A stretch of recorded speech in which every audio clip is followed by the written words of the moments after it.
licensing panel. I'd like to welcome the members of the panel who are sitting today, as well as the council officers who will be assisting members throughout the meeting. In addition, I would like to welcome members of the public who may be watching this meeting at home. The way this meeting will work will be that as chair, I will be running the meeting and inviting people to speak. As it is easy for people to speak over each other in a meeting like this, I will ask each member or officer to speak in turn at the appropriate stage.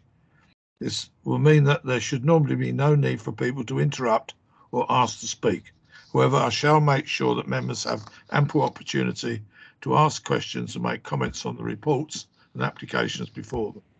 The exception to this arrangement will be the legal committee or licensing officers who may turn on their microphone to alert me to any legal, governance or licensing issues that need addressing, although I would expect this to be a rare occurrence. The etiquette for members of the panel and for officers who are expecting to speak will be to mute your microphones until you're asked to speak. This means that only one person will be speaking at a time and there will be no background noise, making it easier for us all to follow the meeting, also for those watching at home. I will also ask members always to say who they are when they make the contribution and to speak slowly and clearly for the same reason. We have 3 members of the licensing panel committee with us today to form this licensing panel, and it is we who will be making the decisions. Officers of the council will provide assistance and advice as required, but the final decision will be made by the members. I would now like to introduce each of the members here tonight one by one. I will start. My name's Cllr Richard Foote. I'm a member of the council for Hamworth Ward and I am chair of the licensing committee. I'll now go to Councillor Giles. Good afternoon, I'm Gabriella Giles and I am a member of licensing and a councillor for Chiswick Riverside. And Councillor Todd. Hi, good afternoon, John Todd, councillor for Chiswick Homefields. And our officers this afternoon who are standing in is Rita Pancania. Rita, can you introduce yourself? Yes, good afternoon, everyone. Rita Pancania, Licensing Authority Officer, presenting the case this afternoon. And Baljit. Good afternoon, everyone. It's Baljit Verdi from HB Public Law, Legal Advisor to the panel.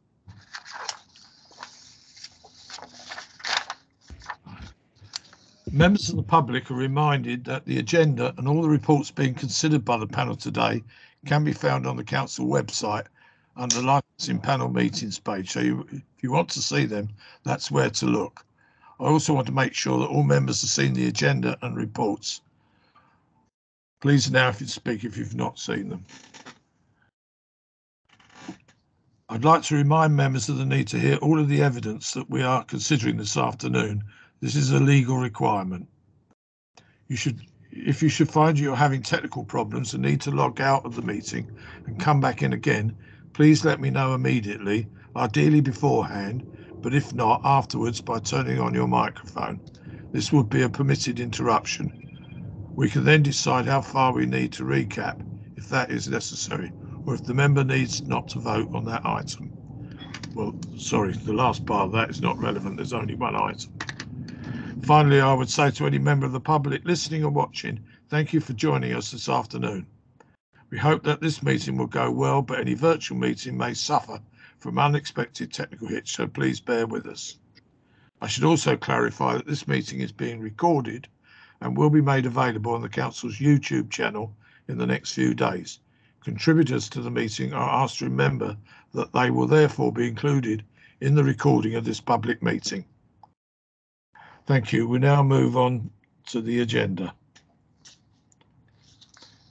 This afternoon's application is a summary review application submitted by the Metropolitan Police under powers afforded to them under Section 53A of the Licensing Act 2003 regarding Circa Noka Nightclub, 236A High Street, Hounslow. Where we need time for contributions, I will ask the legal officer to alert me when allocating times have been reached. I will also ask him to alert me prior to the guillotine being reached if we're not concluded the meeting by that time. May I remind all members, officers and public speakers at this meeting to introduce themselves each time they speak and also to turn off their microphones when they finish speaking. It's also important to speak slowly and clearly so that everyone can understand what you're saying. Finally, if you are making reference to any agenda documentation, please give the page and paragraph details.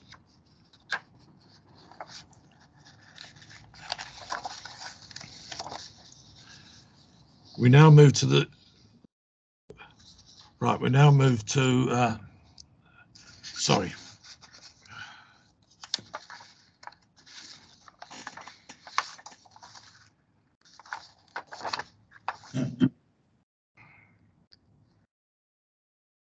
Sorry, can I just confirm who will be speaking this afternoon? There's the applicant, it is the police in this case.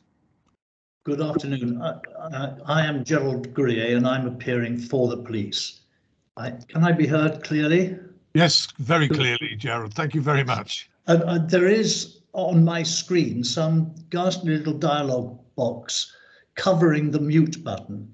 What I'll do is I'll just be as quiet as I can, but I don't seem to be able to mute after I've spoken. I'm sorry. Oh, right. Okay. I don't know what's happening there, but I'll just keep quiet. Okay. Well, I was going to say, if you're on a map, I got that because I'm sitting on the flight path for Heathrow Airport, so periodically I have to duck. Gerard, depending, noise. I was going to say, depending on your device, you should be able to use a keyboard stroke to mute and unmute yourself. On a Mac, it's Command Shift M. I think on a PC, it's Control Shift M. But I could be wrong about that. If somebody could confirm. It's inviting disaster to have my fingers anywhere near this keyboard. Okay, fair enough. Fair enough. Yeah, right. Well, I'm pretty sure, Gerald, we can bear with you. As I say, no problem at all. Good.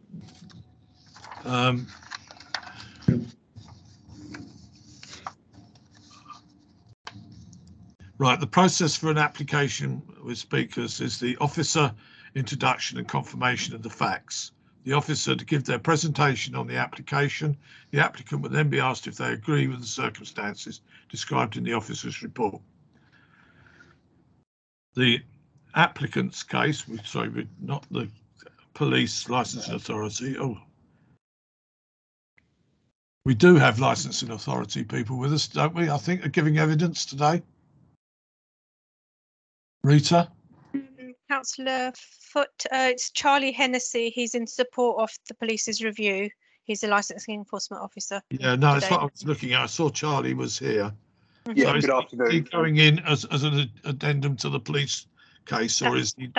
Yeah, to the police case. So I'll just add your name under the police case, Charlie. Yeah?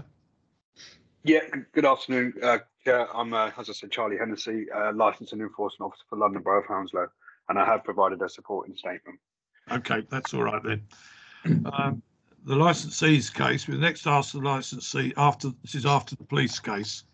We'll then ask the licensee and representative to explain their submissions, and everyone will be given the chance to ask questions of them. Stage 5, summing up. I will then invite all parties to sum up their position, with the applicants being entitled to the last word, with their summing up being the last to take place. The panel will then leave the meeting to discuss the case and reach a decision. It will be joined by no one else except the legal officer, who's there to give advice on law, but will not be party to the decision. Once we've done that, we will return to the meeting to read out our decision to the application, and we'll conclude the consideration of that item. We will therefore now begin the formal hearing of this case, and I'll start by inviting the licensing officer to introduce the report. Rita, can I get you to introduce? Thank you, Councillor. So we're here this afternoon to consider a summary review application submitted by the Metropolitan Police under the powers afforded to them under Section 53A of the Licensing Act in respect of Circa Loca 236A High Street, Hounslow. The review has been submitted because the police consider that the licensing objectives of crime and disorder are being undermined following a serious crime. The application for a summary review was submitted on the 25th, on the 25th of March, the panel met to discuss interim steps once the application was submitted. Following the consideration of the matter, the licence was suspended until the full hearing, which is taking place today. The police have submitted further documentation, which is attached in Appendix B. So Appendix A is page 9 to 31, the original application. Appendix B is supporting statements, page 32 to 75. The premises licence holder then submitted his representations, which is on page 76 to 79, and the licensing enforcement officer submitted his representation in support of the application on page 80. Further along, the police has submitted body cam footage and CCTV footage to all parties. PC Kerry's statement has also been submitted. And that's it from me, unless anyone's got any questions. No, fine. Okay. Now, I just now ask the applicant if they agree the circumstances as described and outlined by the officer. Yes, we do. Just Thank you. Application at this stage. Yes. Okay, Gerald. Thank you. Right. So we're moving straight to the applicant, the police case, as we've established that the other persons or other body case will be joining in the police case. So Charlie Hennessy will be joining in the applicant's case. Chair, I'm very sorry to interject. My name's Ryan Dowding. I'm counsel on behalf of the premises. I thought I'd better do this before the applicant starts their submissions, otherwise it wouldn't be fair to the applicant. But I just wanted to raise the question of timings before we proceed. And the reason I wanted to raise it is I understand that we have 10 minutes within which to make our representation. Actually, no, I can correct you on that. I've discussed this with the officer prior to the meeting. It's my fault. I should have mentioned it, but I've agreed 15 minutes for both parties. I'm very grateful. That was exactly what I was. If we get to the end of 15 minutes, I won't cut you off in mid-sentence. I will give a bit of allowance to make sure that you can come to a decent, if not less than hasty end to it. So we're not going to be hasty about it, but I'm just saying that what I'm allowing is 15 minutes, and then I would expect you to wind up as quickly as and as adequately as possible from that point. I'm grateful. Thank you, Chair. No problem. Right. Okay. We now move to the submissions from the applicants. May I ask them to state their name and address and give the reasons for the application? May I also remind you that may I only speak for a total of 15 minutes. Right, can I make my correction? Right, so it's now the applicant. If the clock is ticking, I will start. I would be very grateful if somebody could give me a sort of 5-minute warning, because we advocates, we never know quite how long we're going to take. I don't do a dress rehearsal of these things, and a 5-minute warning would allow me to sum up what's left as quickly as possible. I'll ask our solicitor to do that because he's the one who's holding the stopwatch. That's very kind. I will interject at that point.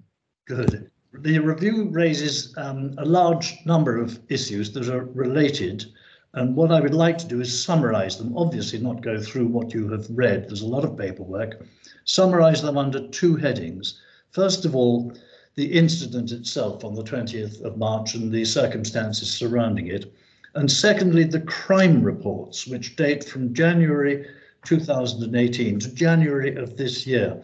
And I just mention it now, Mr. Dowding is quite right when he asks you to exercise caution when a crime report mentions something that happens outside or at the club.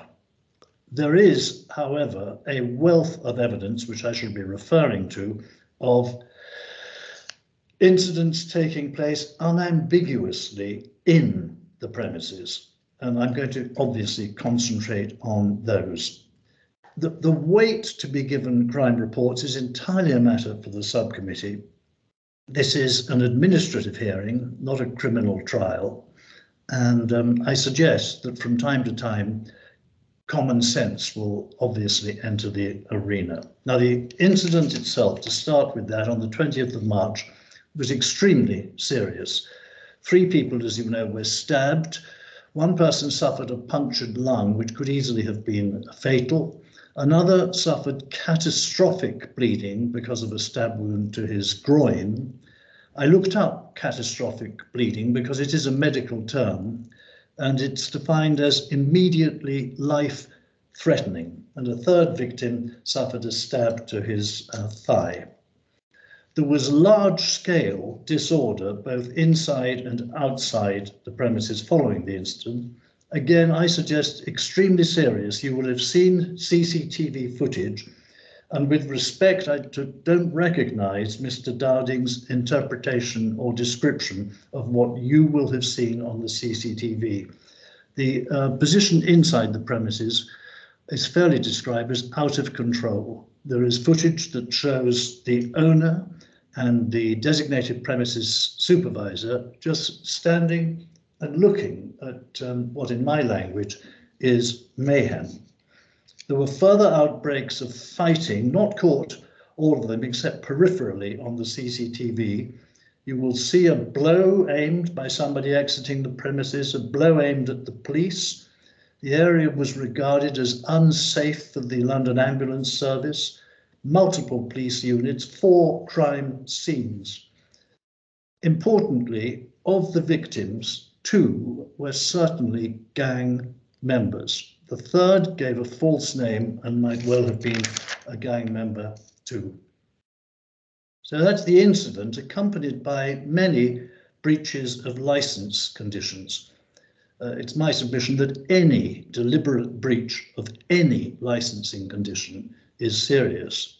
But firstly, where there is a stabbing under consideration, or here multiple stabbings, I suggest that the failure to use the metal detector wand, which is condition 13, is extremely serious. The failure to check in all outdoor coats, a breach of condition 14, is equally serious. You will have read that Mr. Oncar said in relation to the wands, I quote, "We don't wand everyone, we assess who needs it." That is indicative of an extremely poor attitude to licensing conditions imposed by a licensing authority. It is not up to the licensee unilaterally to decide when a condition is going to be complied with and when it isn't. Secondly, where there is an association with gangs, and there is a clear association with gangs, again, Mr. Downing, with respect, he tries to minimize the association, essentially saying that the association that is evidenced didn't lead to anything. Well, on the 28th of October 2019, 25 known gang members were present at a drill artist's birthday celebration. I understand that to have been denied at the interim steps hearing, but has subsequently been admitted. On the 14th of September, police intelligence warned of 2 gang members who were to attend an event. Perhaps most importantly, on the 23rd of October last year, gang members were listed as guests. There was to be a retaliation stabbing, it was said. In spite of heavy police intervention, grievous bodily harm was perpetrated on a man who came from the club, who was hit on the head with a bottle. And then, of course, on the 20th of March, the incident, the subject of this review, 2 of the victims, as I've said, were gang members. So where there is, and there is an association with gangs, the failure to have the number of SIA supervisors on the door as required by section 20, by condition 25 is, I would suggest, again, very serious. PC Smart details on page 34 of the agenda just what that failing was. From time to time, Chair, I'm going to give a page number really for reference. Nobody need look it up if it's inconvenient, but when you're considering what to do, it might be useful for your notes if I give these references, even though I'm not asking you to look things up. But on page 34, in relation to condition 25, there should be 2 door supervisors from the moment the club opens until 11 o'clock at night. At 10 o'clock, there were only 2. Similarly, moving down, there should be 3 on duty between 11 and 12. There were only 2. I think I read the first one wrong. At 10 o'clock, there was only 1, and there should have been 2. At 23:20, there were only 2, there should have been 3. And between 11 o'clock and midnight, there were only 2, there should have been 4. From midnight, there were 2 or 3, but again, there should have been 4.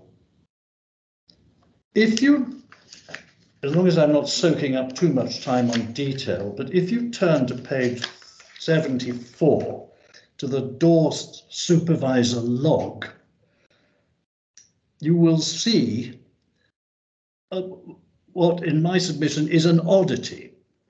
We've got the door supervisors 1 through 6 with the time they came on from 2150, 2300, 2350, 2350, 2340, and then all of a sudden an entry last on the list, but at an earlier time. There may be an innocent explanation for that, or it may be that there is an attempt to make it look as though there were more supervisors than in fact there were.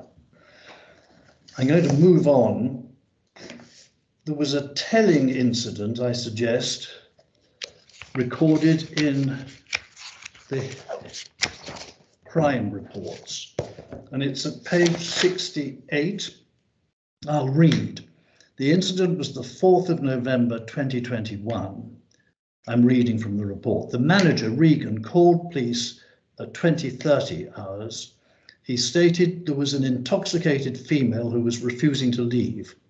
She was said to be very drunk and was going around touching people's behinds. The operator asked if security could detain her, but he, Regan, said he did not have security as it was a Thursday and so is not usually busy. It's again an example, and there will be others, of the licensee or the designated premises supervisor making a unilateral decision as to whether a condition on the license be complied with or not. And that, even in the context of these very serious matters, that is a matter of, I suggest, great concern. Other breaches of condition I will summarise. Failure to search on re-entry, breach of condition 13. Failure to observe the last entry of 3 o'clock, condition 15. Failure to close the front door at 3 o'clock, condition 16. These are all 16 now. Failure to display the last entry signage. Failure to state last entry time on social media. There was also a failure to keep the daily register. I take the point that is made by the licensee or on the licensee's behalf that an obligation to have it present to be shown to the police at any given time may not be there, but there is a requirement to keep the daily register. And once again, a decision has been made not to comply with that condition, because it is said the designated premises supervisor is there all the time, so we needn't comply with it. That's my summary of what PC Wood says at page 39 at paragraph 11. Sorry, Mr. Cllr, this is Mr. Verdi. Just for your information, it's just been 10 minutes. Oh, thank you very much. I'll whiz through the rest. I'm going to turn then to the crime reports. It is not, and it's pejoratively and wrongly described as a data dump. The data that referenced 120 circa loca incidents. PC Brown has pared them down to 48 to what appeared relevant. And she'll tell you herself, if questions are asked of her, she specifically removed incidents where the club address was used as a point of reference. There are 22 incidents, I counted them, unequivocally associated with the club. There are various recurring themes, drunkenness being one of them. The words heavily intoxicated, extremely intoxicated, drunk occur again and again. Again, I've counted 18 incidents where drunkenness is apparent.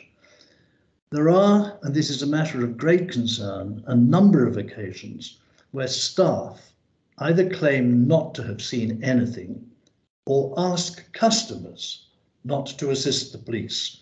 The references are on page 52, page 53, 54, page 55, the 7th of April 2019. I would invite you, when you're considering what to do, to read that in full. It's page 55, 7th of April 2019. The officers heard, the police officers heard the staff asking the public not to tell the police what had happened.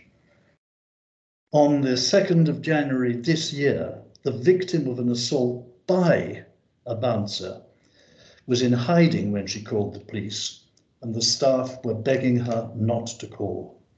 In passing, I mentioned there are 6 allegations of assaults by the staff. On the night of the latest stabbing, you will have read staff claimed they saw nothing. Have a think about the CCTV that you have seen. It is inconceivable that staff would have seen nothing. Mr. Onkars called the police at 4:20. The police were already on the scene, and he says customers are fighting outside.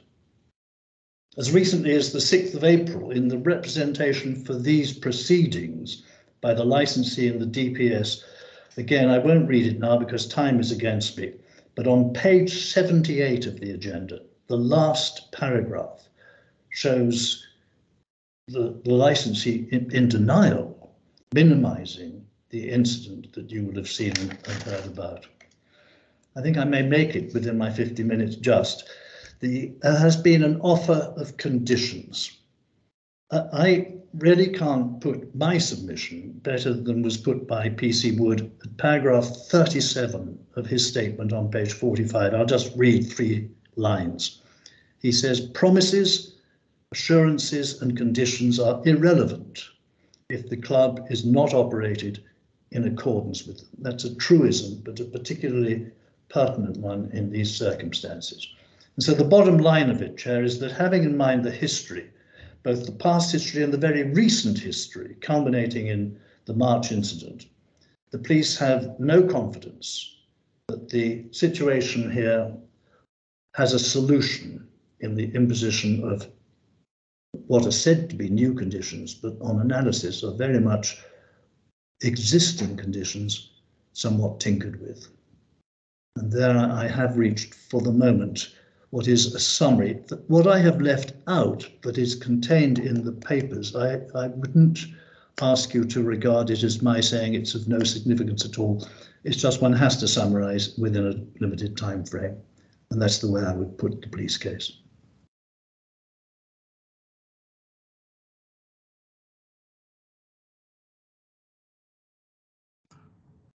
Right, thank you, Gerard. I'm now going to move to, let me just get my, so right, we're going to move to questions. So we'll start with councillors. So can I start with Councillor John Todd?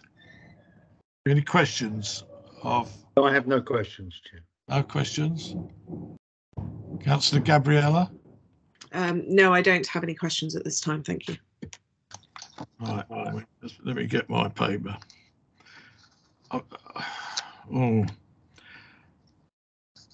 There's a number of questions which I'm not sure, Gerard, that you might be able to answer, but I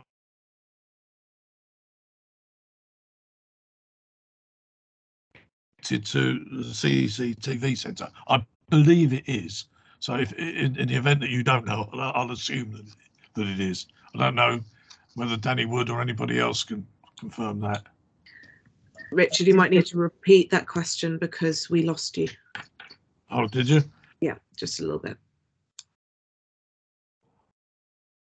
Oh, here we go again. We're going backwards and forwards. Can you hear me now?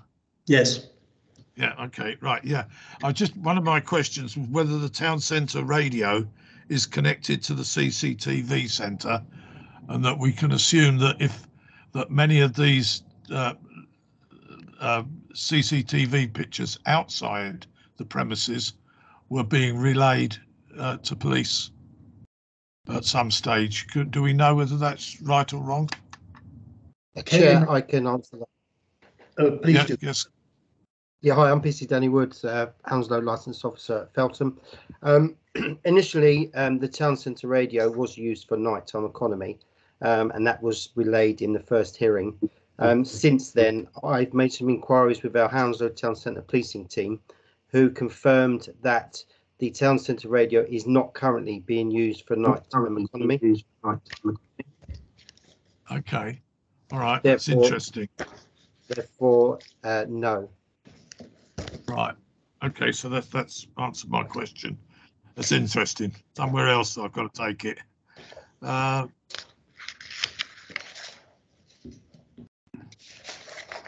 Sorry, I'm just really looking at. I mean, at any time was any of the information which came through to the police about gang members being present, was there any other times that information passed on to the management of the club?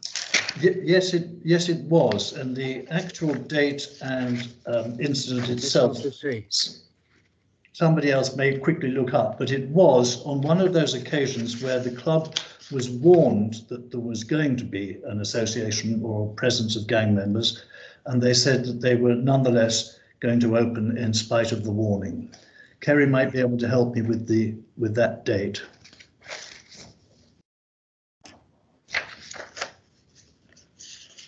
Sorry, Chair, I think that's PC Penny Brown. She had that in her statement. She does indeed. Good afternoon, I'm PC Penny Brown. I believe the incident you're referring to would be the one on the 23rd of October 2021. Is that the one? Point 49 within my statement. Okay. Is that what's being made reference to? Yep. I think it probably is, Penny. Yeah. Can I then go on about the metal detector? I think there was reference there about it not being, there was certainly reference to it not being used at the door, but I seem to remember that there was reference to it not being seen at the door, that it would normally be laying on the table either side of the door, but there was no metal detector wand actually showing on the table. Is that correct? Terry can come. That's correct. So from viewing the CCTV from the camera from Circle Loco, by the front entrance there's a small table, and on it it appeared to be two white containers. There was nothing on that table apart from the white containers. There was no signs of any wands at all. Okay.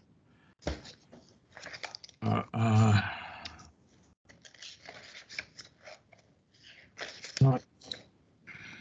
Yeah, I won't go into the numbers, but I must admit that the numbers of SIA officers seems to vary. Can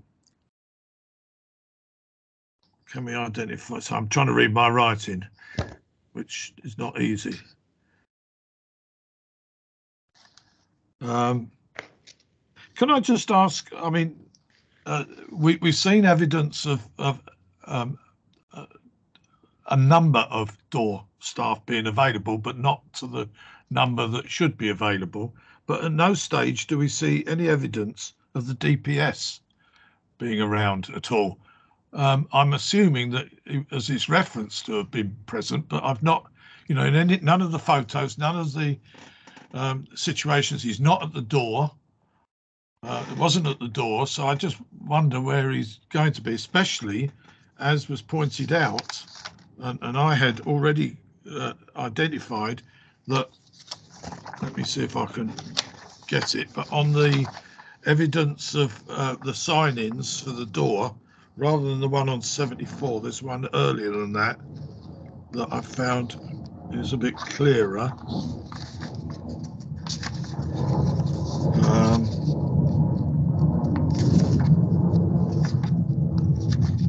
Sorry for the delay.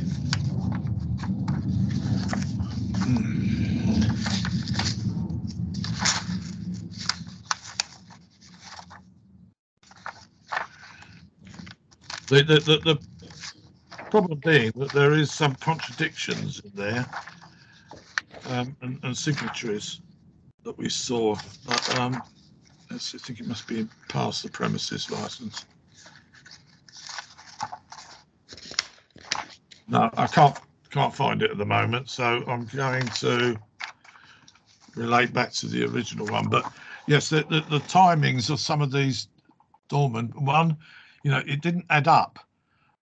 Certainly on the numbers that are supposed to be available at any specific time, and the last one that was signed in at 22:15, which was, why would that be the last person to sign in on a list? It doesn't make any sense, and I've not been able to find any explanation of what that was, other than trying to fiddle the records.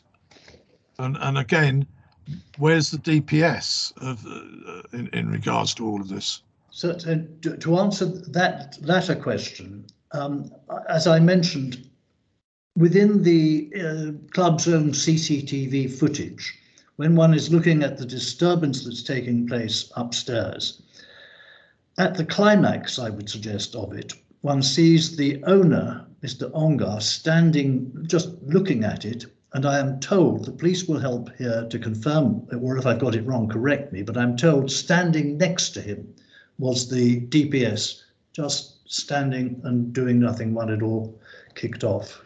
Yeah. Yes, makes you wonder. Okay, let's refer back to my notes.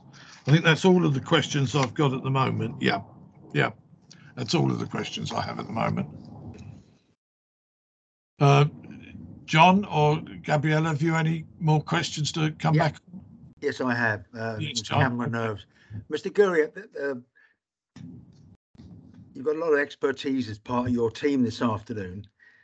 We've been shown the CCTV pictures, both from the police officers and outside the premises, and I want to deal with the picture quality is extremely poor, and I think one of the officers goes to make comments about the quality of the cameras and or the equipment that captures the pictures. I'm not very technical.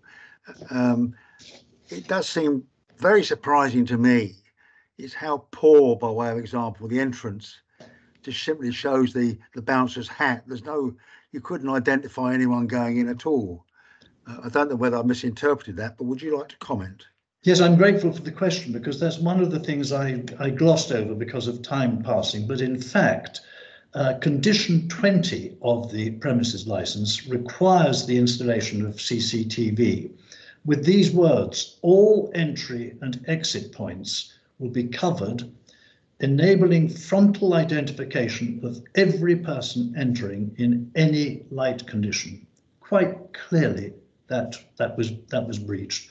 And when, as I think you were pointing to, when one remembers the quality of image that one can get on one's own phone, it is, we would suggest, quite astonishing that this club's CCTV, with that condition in place, could offer no better quality than we've seen.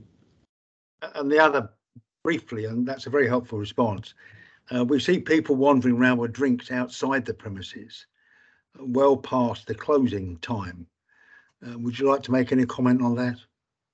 I haven't picked that up. Perhaps it was because, respectfully, it might have been low down the list of priorities of things what we're concerned about.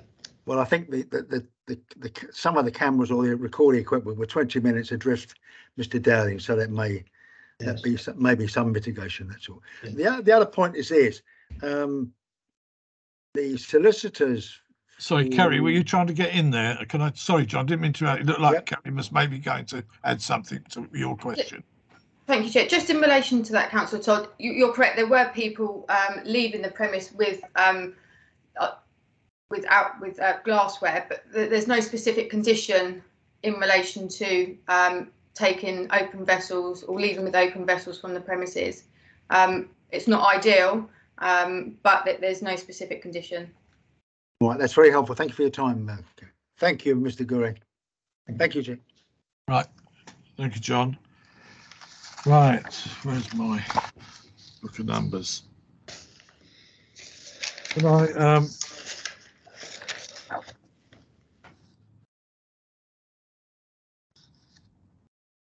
ask then, Mr. Dowding, do you have any questions? No questions at this stage, Chair. No questions. Right. Then that's the end of the licensee's case, as far as I can tell.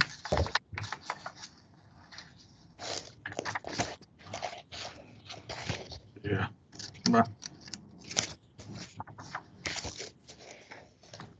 So is there any further questions from any of the officers at all? No? No, thank you, Chair. No, thank you, Chair. Right, now, it's all right, these notes refer to...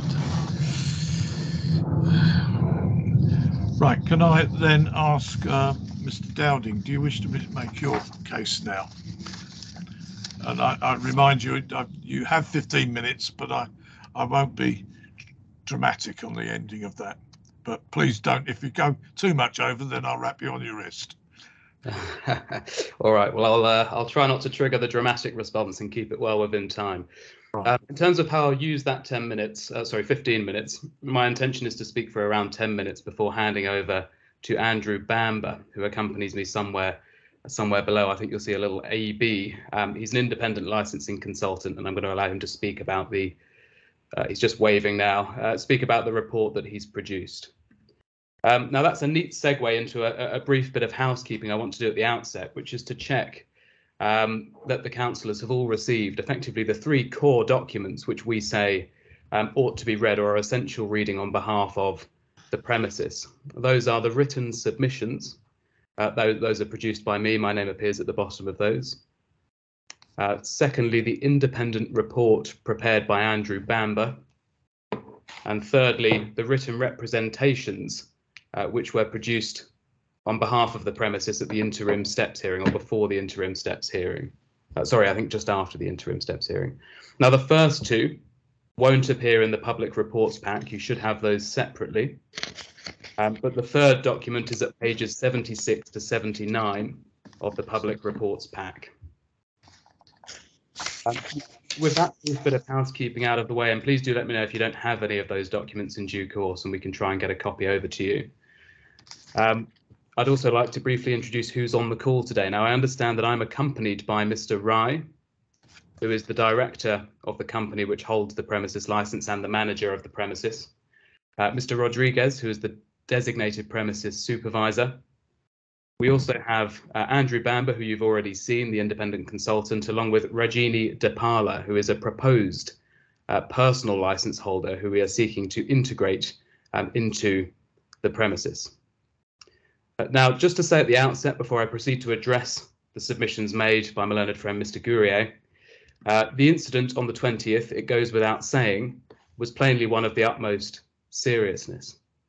And I've been asked by those responsible for the premises to apologise to the licensing subcommittee profusely for the breaches of the licensing conditions which can be attributed to them, to the premises, and indeed for the outbreak of violence which occurred on that date. It should not have been allowed to happen, and it is a matter of profound regret. Now, as you have my written submissions, I'm not going to reiterate or repeat anything that's contained within them. Instead, I'll give you a whistle-stop tour of the main points from within those submissions, and I'll also address some of the points which were raised by Mr. Gourier in his submissions, along with the councillors a moment ago, before I wrap up. Now, very briefly about the premises itself. As I mentioned in my written submissions, it is a licensed premises which has been licensed by the London Borough of Hounslow for 13 years. It is properly characterised as a successful local business which has a strong following both within the immediate vicinity and across London. It's something of a cultural hub, hosting music events of a variety of different natures, everything from 80s disco nights to more niche forms of music, as mentioned in the representations produced by the premises. This month alone, they were supposed to have 2 renowned artists travel from India in order to perform at the venue. Importantly, and something that I'll return to briefly later, it's also a premises in respect of which there have been no previous reviews by this licensing authority.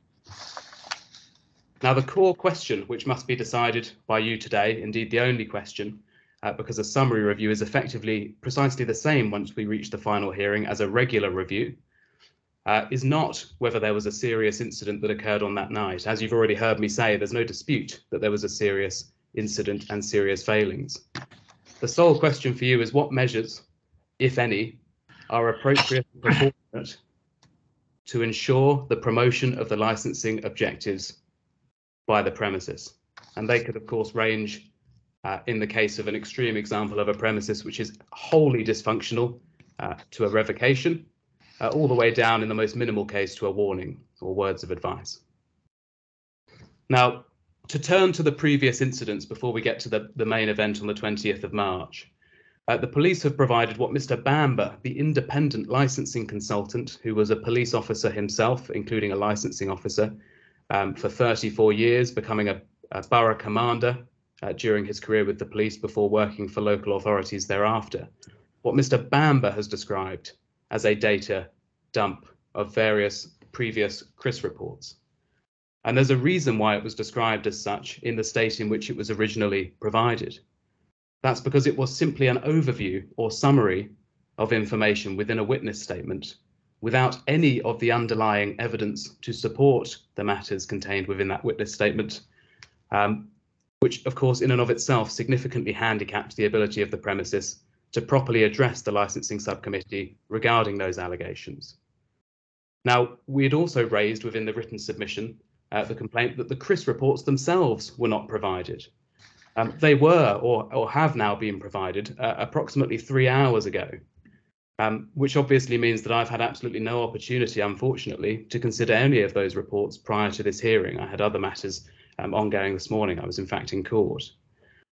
Now, we don't suggest, despite the late disclosure of those CRIS reports, that you entirely disregard the statement, and we don't make any criticism necessarily of the police for producing it. It's of course right that you have as full a picture as possible of the history of the premises and indeed the local area. But what we do suggest, and indeed these are again Mr. Bamber's words, the independent consultant who appears before you today, is that you should exercise caution when you review that statement and caution when you review any of the underlying reports which are attached to it. Now, an important consideration is that despite the weight that you're being invited to place upon those reports and the statement here today, save for on the 7th of April 2019, when an agreed variation was reached between the police and the premises, which resulted in some conditions being added to the licence, there have been no incidents which caused the police such concern that they felt it necessary to bring a review of the premises licence. As I've already mentioned, there has never been a review of the premises licence initiated by the police, local residents or otherwise. And that includes the incident referenced by my learned friend Mr. Gourier in relation to a warning that was supposedly provided to the premises about a gang member who was going to be in attendance and the decision of the premises to proceed with its event in any event. Now, had that been of significant concern, as is now suggested, no doubt a review would have been initiated about those concerns. But as I've mentioned, no review was ever initiated in the past in relation to any of the incidents which have been referenced. Now, I'm not going to labour each and every one of those individual incidents or the submissions that we make in respect of them. I'll simply reference the paragraph numbers in my written submissions. Paragraphs 12 to 18 of my written submissions address the key points which we raise in relation to those reports. And paragraphs 46 to 53 of Mr. Bamber's independent report deal with the CRIS reports as well. I have to say one thing about the reference by Mr. Gourier to our position in relation to the gang or the gang intelligence, and that is that there is no attempt with respect to minimise the intelligence. We are simply seeking to ensure that it's only given the weight which it warrants. Now, there are 3 separate pieces of intelligence which are referenced, 2 of which are simply that a gang member was going to attend a birthday party. Now, of course, gang members attend many premises. They are human beings. They need to use public transport. They need to use cafes, restaurants, bars, and so forth. It certainly does not mean that all of those premises can be properly characterised as having an association with a gang, as Mr. Gourier attempts to characterise this premises. And I would in fact adopt one of Mr. Gourier's early submissions when he mentioned that common sense in certain incidents, when you're considering the weight to be attached to evidence, should prevail. And common sense would suggest that the more serious the allegation, the more compelling the evidence required to justify it. There simply is not sufficient evidence in this case to justify anything like the suggestion that this is a premises associated with gangs. That leads me on to the incident that occurred on the 20th of March. That incident is at the heart of this review. And once you cut through the various non-breaches, because the investigation has since progressed, and you'll see in my written submissions and the report of Andrew Bamber that what were originally thought to be breaches of the premises licence were in fact nothing of the sort. When you remove those from the equation, what you're left with is a very narrow category of what we accept are very material and serious and relevant, but nevertheless a narrow category of breaches. Those breaches are the following. Firstly, that the SIA staff were not using the metal detection wands provided by the premises. Now, a brief segue or a brief tangent here to address the chair's point, or perhaps it was Councillor Giles's point, regarding whether there were wands present at the premises. I understand, my instructions are that in fact there were wands at the premises and that they were hung up on the side next to the door. So it may be that a further review of the CCTV evidence is required in this case, but there certainly were ones there that night. The issue is that they weren't being used by the SIA officers who were instructed on behalf of the premises. Now, the second breach was that SIA staff were not conducting searches of people on re-entry into the premises, or proper searches of people on re-entry into the premises. However, it bears emphasising that they were conducting, albeit without wands, full searches of those who were entering the premises for the first time. And during none of those searches did they identify any bladed articles coming into the premises. The third relevant point, or the third relevant breach, is the cloakroom policy not being enforced by the premises. And again, it is a breach which we accept is material to these proceedings. Now, these are not, in my respectful submission, and I'd invite you to reach the same conclusion, systemic issues which cannot be remedied by the premises. And the proposed way forward by the premises is not, as Mr. Gourier put it, simply an offer of conditions. It is a tight package of measures which are identified at length at paragraphs 25 to 29, my apologies, of the written submissions, and paragraphs 123 to 136 of Mr. Bamber's report, an extensive list of recommendations which the premises has agreed to implement. They fall under the following categories: a number of undertakings by the premises, including to instruct a new personal licence holder in order that the current owner or manager, Mr. Rye, can take more of a back seat in relation to the front of house operations, such that the police can have more faith in the operation of the premises and that the DPS can take a more front and centre role. In addition, there is an undertaking to instruct Mr. Bamber on a long-term basis for 6 months to conduct unsupervised, visits to the premises about which the premises is not aware, and to report back to both the police and the licensing authority what his findings are from each and every one of those visits. In addition, there are amendments proposed to a number of deficient terms on the licence, which you can see within my written submissions. And there is a further undertaking that the premises will not reopen if the decision is taken to permit it to reopen at all, until all of those measures have been implemented and with the sign-off of the Metropolitan Police Service local licensing team. Now, those measures are designed to and would directly address the actual and evidenced breaches which occurred at the premises on the 20th of March 2022. And in drawing my submissions to a close and leaving the remainder of my time to Mr. Bamber, I would simply note this: that you're deciding the fate of a long-standing, successful local business, which has never previously been the subject of a licensing review and which has been licensed by yourselves for over a decade now, in effect, without any issues reaching the stage where it's required to come before you.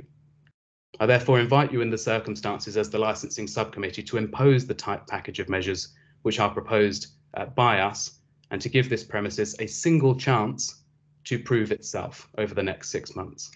I'll hand over now to Andrew Bamber.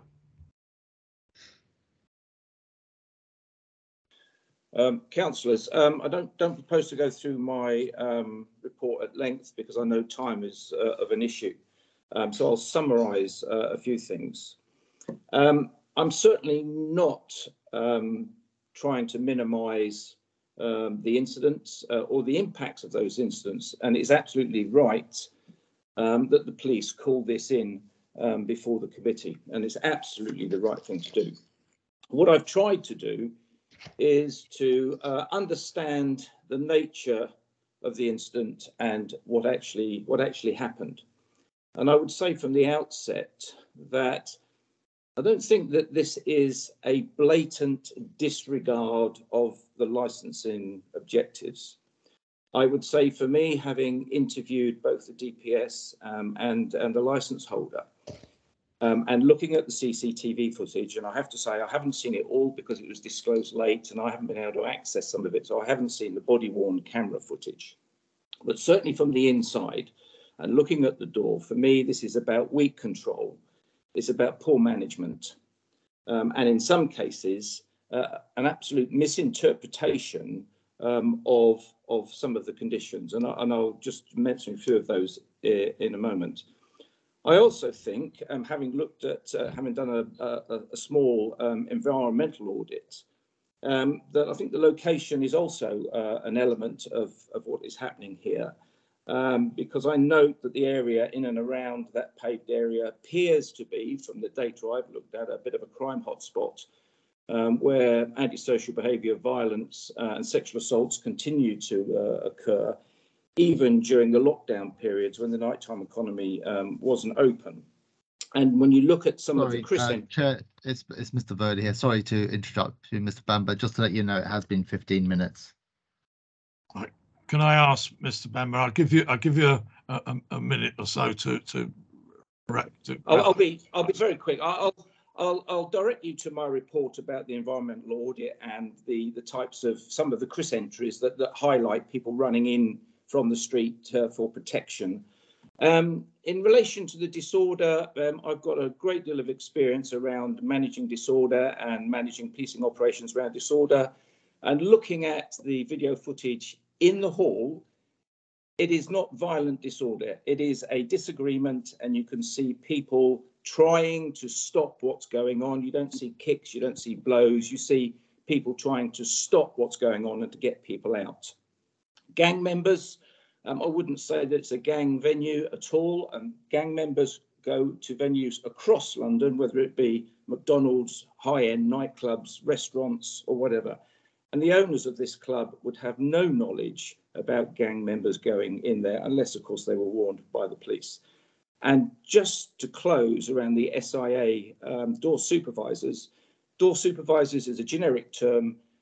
SIA individuals are positioned around the venue, and you'll see from my report the positions that those SIA officers occupy. And I would recommend, if as a way forward, to specifically state in the condition that door supervisors will be on the door and the number of door supervisors on that door. And you'll also see from my report that one of them was preoccupied with the ID scanner and not searching. And I'll leave it at that.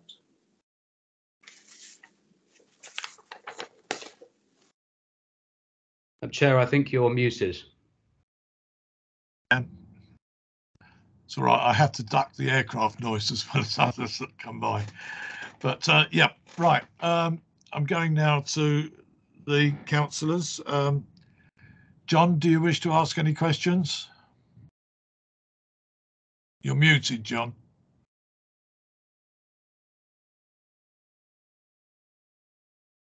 Yeah, you're not muted now. Mr. Dowding, good afternoon. Can you hear me? I can hear you. Good afternoon. I thought you were avoiding me there. I'm challenging a statement you're making that there's never been a review of this club before. I think I took place of it in 2019. But can I challenge you on, if you look at the bundle, page 55, let's talk of an incident. It's incident number 21. Sorry, is this page 25 of the public reports pack? 55. 55. Yes, it is. Thank you. Page 55, item 21. And I'm just going to highlight paragraph 22. You're right. Can you see it? Well, 21, and which, well, you said 21 or 22, John? Oh, it's the same. Oh, Mr. Downing, can you hear me? Yeah, you're not. I'm getting, Now I can hear you. I'm getting no response, and I don't want to offend you. Okay. Well, paragraph 22 talks about a review, and that's not a formal review, but it's interesting. It's for the same sort of issues, SIAs. Can you see that? I can, and that was the 7th of April 2019. I think that was the one I've mentioned, where there was an agreed variation with the police. Okay. It wasn't a formal review; it was an agreement to vary. Okay. Well, okay. Fine. Can we move on to Mr. Thank you very much. Can I move on to Mr. Bamber, please? Of course. Yeah, go on, John. Good afternoon, Mr. Bamber. I can't see you. Yeah, he's there. I can see him. Okay. I'm here. Yeah, I've read your report cover to cover. You interestingly said it's not a gang venue. How do you know it's not a gang venue? Well, there's been no meetings between the police and the owners talking about gang-related problems with the venue. I would have expected some sort of structured meeting around that. You'll also see that the police received information about 2 people being gang members going to attend the venue. And that's the sole entry. There's nothing on that entry to suggest that it concerned the police or in fact that they took measures to mitigate those circumstances. So in the absence of the police doing anything specific around that particular incident, it indicates to me, with my experience, that it's not a gang venue per se. Now, you will get gang members go to a variety, as I've said, a variety of venues across London. And again, this venue has not been brought before you before around gang-related violence or members. Okay, well, we'll agree to disagree on that one if I could. Your report makes a veiled criticism of the police in respect to them not conducting some sort of risk assessment. Do you recall that? Yes, yeah, I do. Now, the police will have come before you to say that they want it closed down and they identify it as a gang venue. Now, any decision that the police make, whether it be a police constable, sergeant, inspector, or whatever, they have to consider the Human Rights Act and appropriateness and proportionality. And of course, when you're making these sorts of decisions, the basis for that decision will be a risk assessment. And you would conduct the risk assessment, and then you would argue why it was appropriate and proportionate in the circumstances to ask for that decision. And I would have expected something like that to have been presented in evidence, and I haven't seen it. So I just make the observation, it's not a criticism, it's just an observation that I would have expected some sort of argument around appropriateness and proportionality to support the application. Okay, but we have a number of people seriously injured. As you say there's no blatant disregard, there's poor management, and in my view, you recommend radical changes. And some of these changes are identical to incidents less than 2 years earlier. Surely the police or our licensing department expect the club to be run properly, to have proper equipment and to comply with the conditions. We have a major incident and we find none of the conditions or very few are being complied with. Now, I don't see any mitigation to that, but you appear to think it's not a blatant disregard. How do you come to that assessment?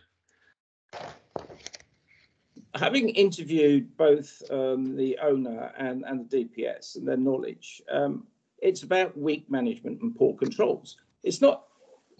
So for me, a blatant disregard would be no search regime at all, and people were being allowed to enter and escorted in.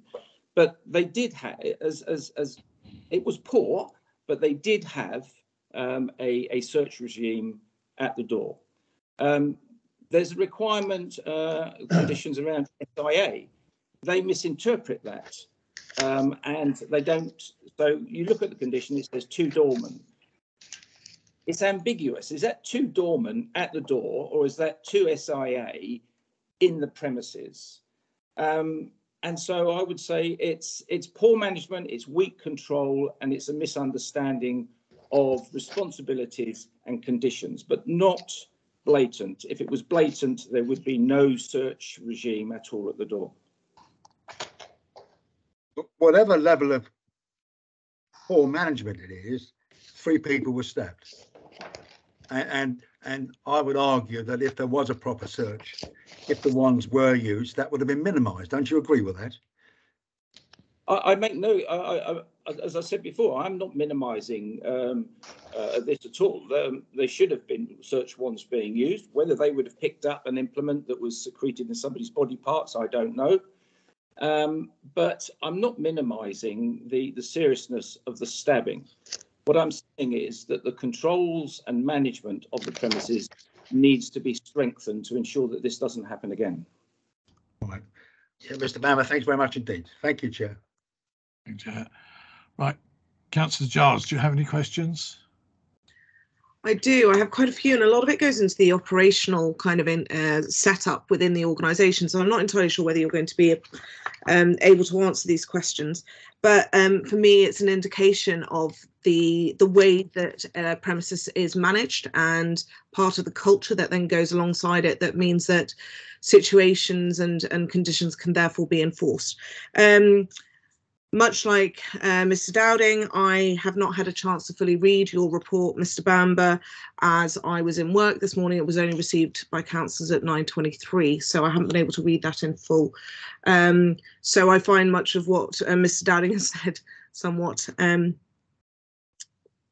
should we say, quite interesting, given that he's made that argument himself.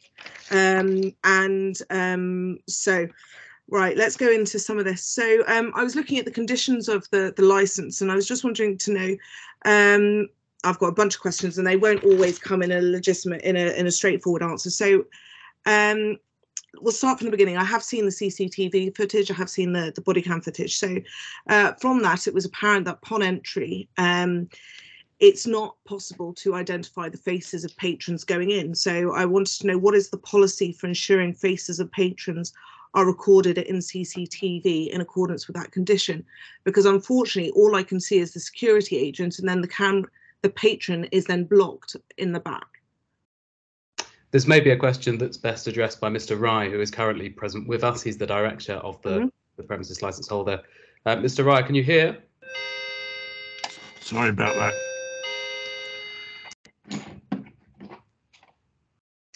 Sorry, that's somebody at my front door. Don't worry about it. Continue. I think we're waiting for Mr. Rye. I haven't seen him on the attendance list. I understand that he is here. I'm just going to send a quick message. I don't know if Mr. Rodriguez might be able to answer that question. If Mr. Rodriguez is here, he certainly will be able to answer that question. He is here. Mr. Rodriguez, can you answer that question, please? I don't know if you're speaking, but you're currently muted.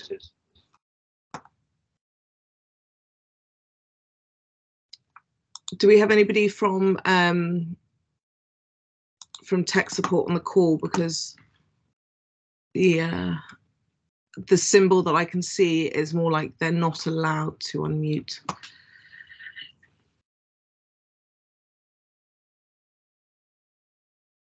Yeah.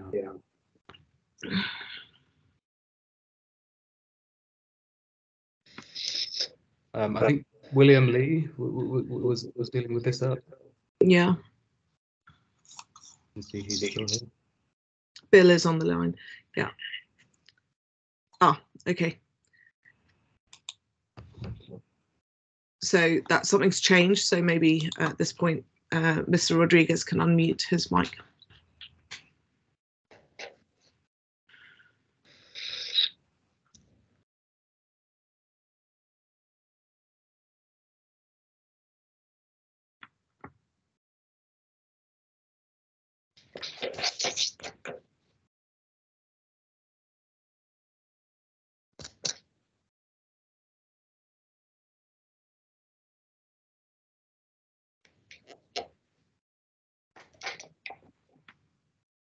I've just received some instructions from Mr. Rye.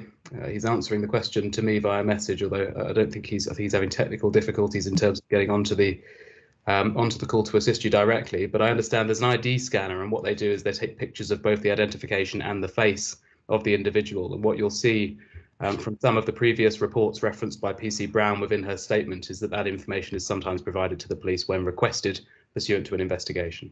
So that doesn't answer my question, but it provides enough provides a segue into my next piece. So I understand that there is a computer-based identification system used by the premises. In the statement issued by Reagan Rodriguez on page 78, they said, "We believe that all customers have had their ID scanned through the ID scanner that evening." Has that information been provided to the police? And actually, my original question was, where is that system based? Is it in the doorway of the premises, or does somebody have to enter the premises before that gets checked? Before the ID scanner takes place. Where is the ID scanner? Councillor, I can answer that if it helps. It may also be that Mr. Bamber can assist, but PC Smart, please go on. Walk through the main entrance, and as you walk into there's a hallway, and so you walk in to the left. It appears to be that's where the ID scanner. So you actually have to walk through the door and up the stairs. Into the premises. No, it's not up the stairs. It's just to the left. There's sort of like a little hallway bit. Is there like an alcove or something where Yes. it's scanned and saved there? Yes. Okay, fantastic. That helps. So it's not like people are allowed into the premises and then they get their ID rejected and have to be escorted off. It's just a short distance. Yes, they have to be allowed in, so that they get searched and then go into the premise through the door, and it's to the left. Okay. So I guess one of the other differences is, how does the club differentiate between readmission and admission of patrons? Insofar as I understand, although I'll await instructions if something different comes my way from Mr. Rye, but readmission is simply where somebody has previously been in the premises and has exited, for example, to smoke a cigarette. So let me rephrase my question. How does an SLA differentiate between who is a new admission versus somebody who has left the premises, say for a cigarette or something, and is being readmitted? Well, they will have. I mean, if there are SAA staff on the door, there are two obvious ways, although I've just received a message from Mr. Rye providing a third way. He says that there is a stamp that's given to them, in effect saying that they have been admitted to the premises. But in addition, of course, they've had their ID scanned and their face picture taken.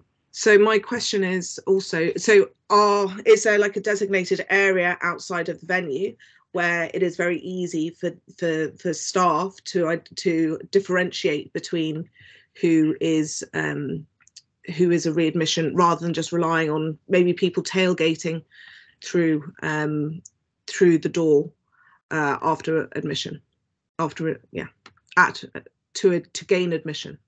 I think the answer to that question is simply that, as you'll see from the CCTV, the entranceway, I mean, there's just a very wide open space outside of the entranceway, but it does go into a very narrow, small corridor in front of which is simply a single flight of stairs, manned by two SIA door staff. So in terms of the risk of tailgating into the premises, I'd say that it's certainly minimal. And as I say, there are stamps given to individuals. Every patron has to be ID scanned and searched before they enter the premises.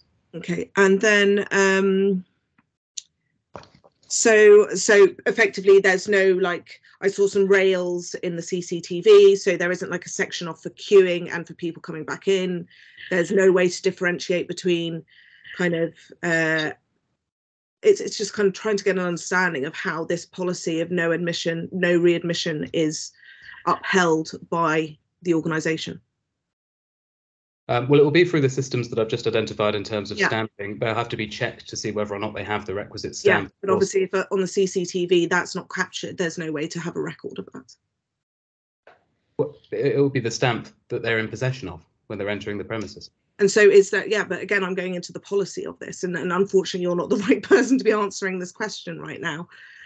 There are also barriers, I understand, at the premises to enable that differentiation to be made. Well, I feel like I've led the question to the answer. I've led the answer to you, and so and then when patrons, oh, sorry. So one of the conditions on the license is so number 13. All persons entering or re-entering the premises should be searched by SSIA trained members of the staff, monitored by the premises CCTV system. The search will include a pat-down search, including the use of metal detector wands of both male and female customer, plus full search of any bands. So, so where is this done in the club? The searches. Of the club. The searches. Yes.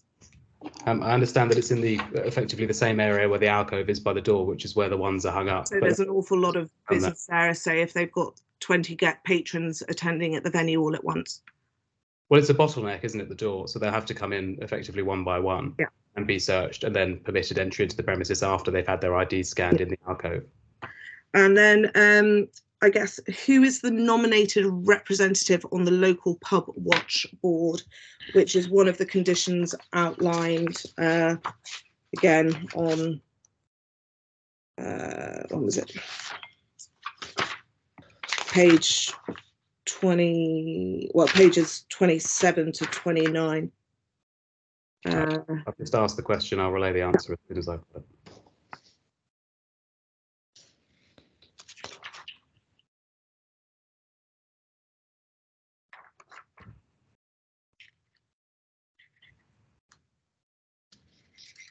Councillor Charles, it's Mr. Foote here. I think that's condition 9 that you're looking for on page 20. Yeah. 28. Oh no, there was wording about a specific welfare. The welfare was on condition 8 on page 27. Yeah. Sorry, thank you. Oh, sorry, I've mixed up two questions there.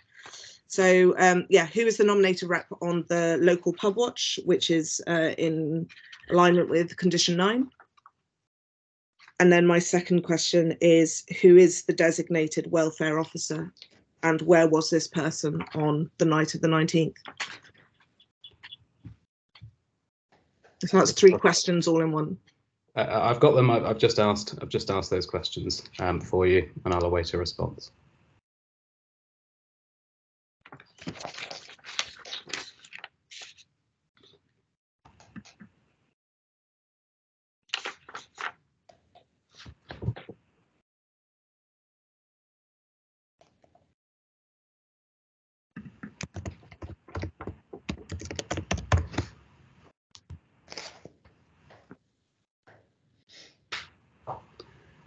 In terms of condition 9, I'm told that both Mr. Ryan and Mr. Rodriguez attend the Pub Watch meetings, and both are members of Pub Watch. I can read the condition out as well. I've just had a look at it myself.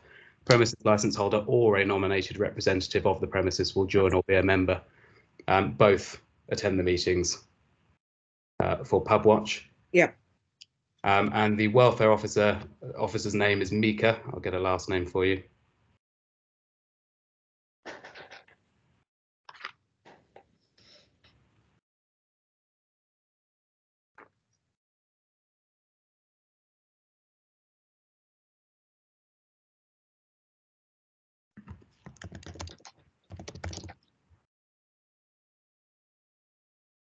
Mika Smith, Mika, and then Smith. Mm-hmm. And where were they on that night?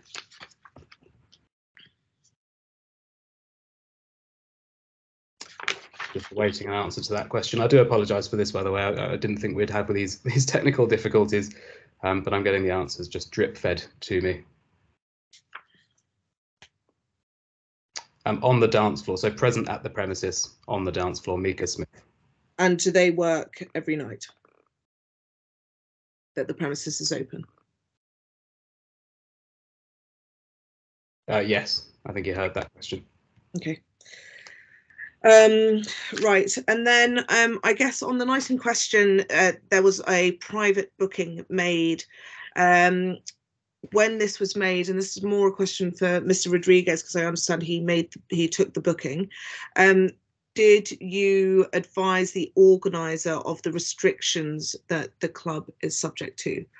So no readmission after 3 a.m, kind of what you would normally advise on kind of your dress code, those items, and the need to check coats, for example. Yes, they were. Okay. Do we have any proof of that? Was it written in an email or anything? I'll ask how the booking was taken as well. The answer.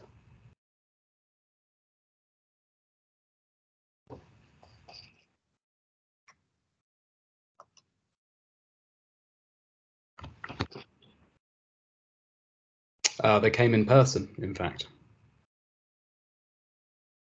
They came into the venue to make the reservation, but so there was, okay, so there was no follow-up to say thank you for your confirmation, just for your information, this is what kind of our policy.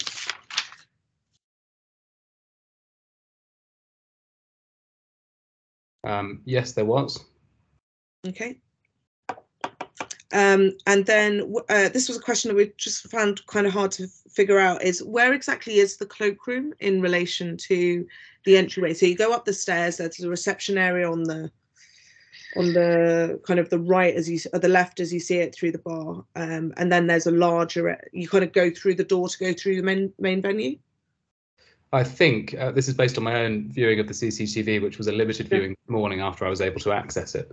But I think it's where you see that camera, there's a sort of desk, which is next to the door leading to one of the dance areas. I think that desk where the cloakroom area is situated, but I'll get confirmation of that for you. Yeah, because we were unsure as to that question. And then what is the dispersal mechanism for patrons at the end of an evening? Old policy, I guess. I've just asked those questions for you.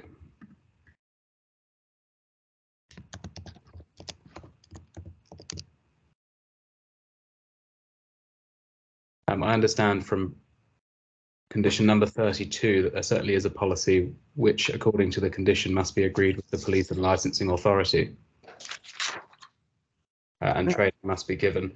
He's just so in relation to the cloakroom, first of all, it's up the stairs. The cloakroom is where I thought it was, and then you go onto the dance floor through the doors, effectively. So if you look at the CCTV again, you'll see it immediately. It's the area. So how is that condition of no coats enforced within the venue?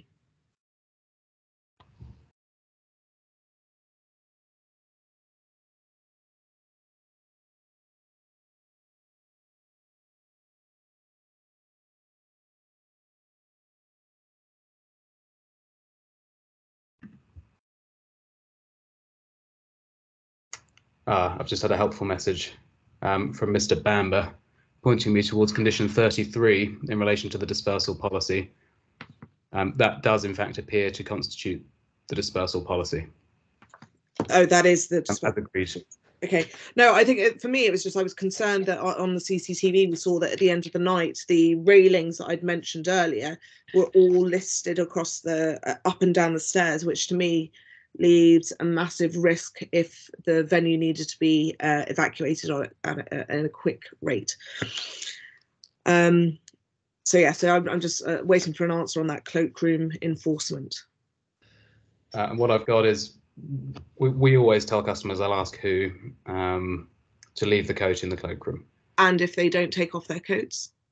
Well, I think certainly, just to point out the obvious, certainly in relation to the evening of that question, that was one of the clear material breaches, which is acceptable. I'm very aware of this. Yeah, I think you might understand that a lot of my questions are not necessarily just about this night in question, but it's about the culture and the environment in which a situation like this has been able to develop too. It doesn't just happen as a result of one situation, but a lot of it is a lack of enforcement of the conditions overall.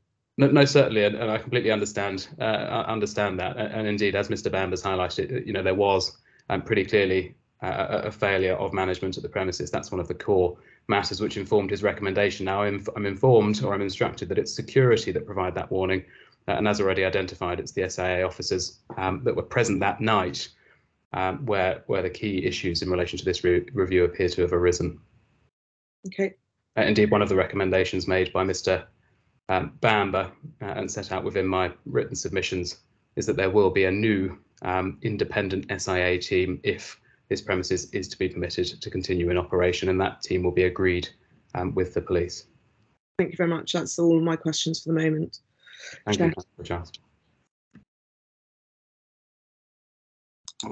Thank you, Councillor Giles. Right, a couple of things. Mr. Bamber, you did say that that the club did have a search regime, but we know on the night that at least one knife was brought into the club, and we know that coats were not being handed in. We see pictures of people on the dance floor in outdoor coats. So, you know, where is this evidence of a search regime? Well, if you look at the CCTV footage from the door, you can see people. Right, the search regime was inadequate, but there was one. So if you look at the CCTV footage, you will see people being patted down at the entrance before they make that one step into the threshold to the ID scanner. And so there was a regime there. It was inadequate. They were breaching the conditions by not using the search wand. And so I'm not offering excuses to the company. I'm just saying that there was a regime, but it was inadequate. So that wasn't what you said the first time. You said there was a regime, but never mind. But there is a regime, because people, yeah, I know there's the regime, but if the regime is totally inadequate, it's that needs to be actually explained, doesn't it? It needs to be emphasised. You don't say there's a regime, full stop, take it or leave it. No. The point I'm trying to make is that there is a regime. People were being patted down. It didn't meet the conditions, and there was a failure of using the wands. But essentially, there was a search regime, but it wasn't an adequate one, is what I'm saying in my report. I'd put it to you, it was a failed regime. It was failed in respect of not using the wands, yes. Yeah, well, and also people being allowed to go onto the dance floor with outdoor coats on, which can be seen quite clearly on CCTV. Now, you know, as I agreed in my report, yes. Yeah, so both of these could be said to have lent themselves to the position where weapons were able to be smuggled into the club, and these injuries, certainly at least one of the injuries too, perhaps, because both people were injured. The only other one we can be sure of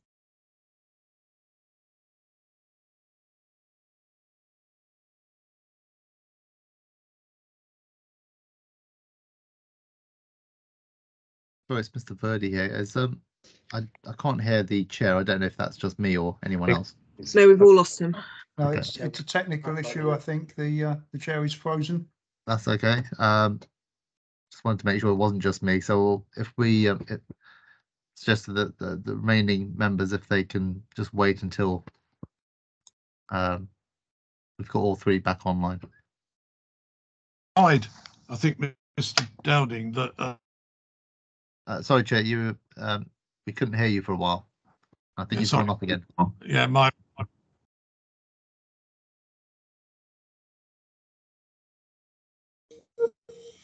It is bad network. Anyway, you were implying, I think that, or I got the impression you were implying that the SIA operators will be changed because they're not doing their job adequately, which is something I think I would underline. Chair, I'm not sure if that was directed towards me because your connection is freezing a little bit. I did start off with it with being to you, Mr. Downing. Yeah, I'm afraid you were the one that made the comment about the inadequacy of the current SIA operators. Some of which I have to say, somewhere in these notes, I've seen evidence that the person's license was a forgery. On one of them, that was in earlier notes. Chair, there was. I couldn't find them now because I'm absolutely, covered in notes here. So I know the exact incident you're talking about, Chair. In effect, what occurred on that occasion was that there was a report that someone had been sexually assaulted by an SIA officer at the premises. That was indeed one of the incidents that I'd drawn out as something which reflected well on the premises, because what occurred on that occasion is that once the police report was made, the individual in question was immediately suspended. CCTV was provided to the police, and assistance was provided to the investigation, which ultimately, I think actually, unfortunately, that investigation resulted in no further action being taken because of evidential difficulties. But it was a circumstance where immediately action was taken by management. However, to come back to your first point, Chair, we wholeheartedly agree that the premises was let down big time by the SIA staff in attendance on that night. And one of the primary things which we propose as part of the package of measures set out within the written submissions is a wholesale introduction of a new SIA team which is independent of the premises.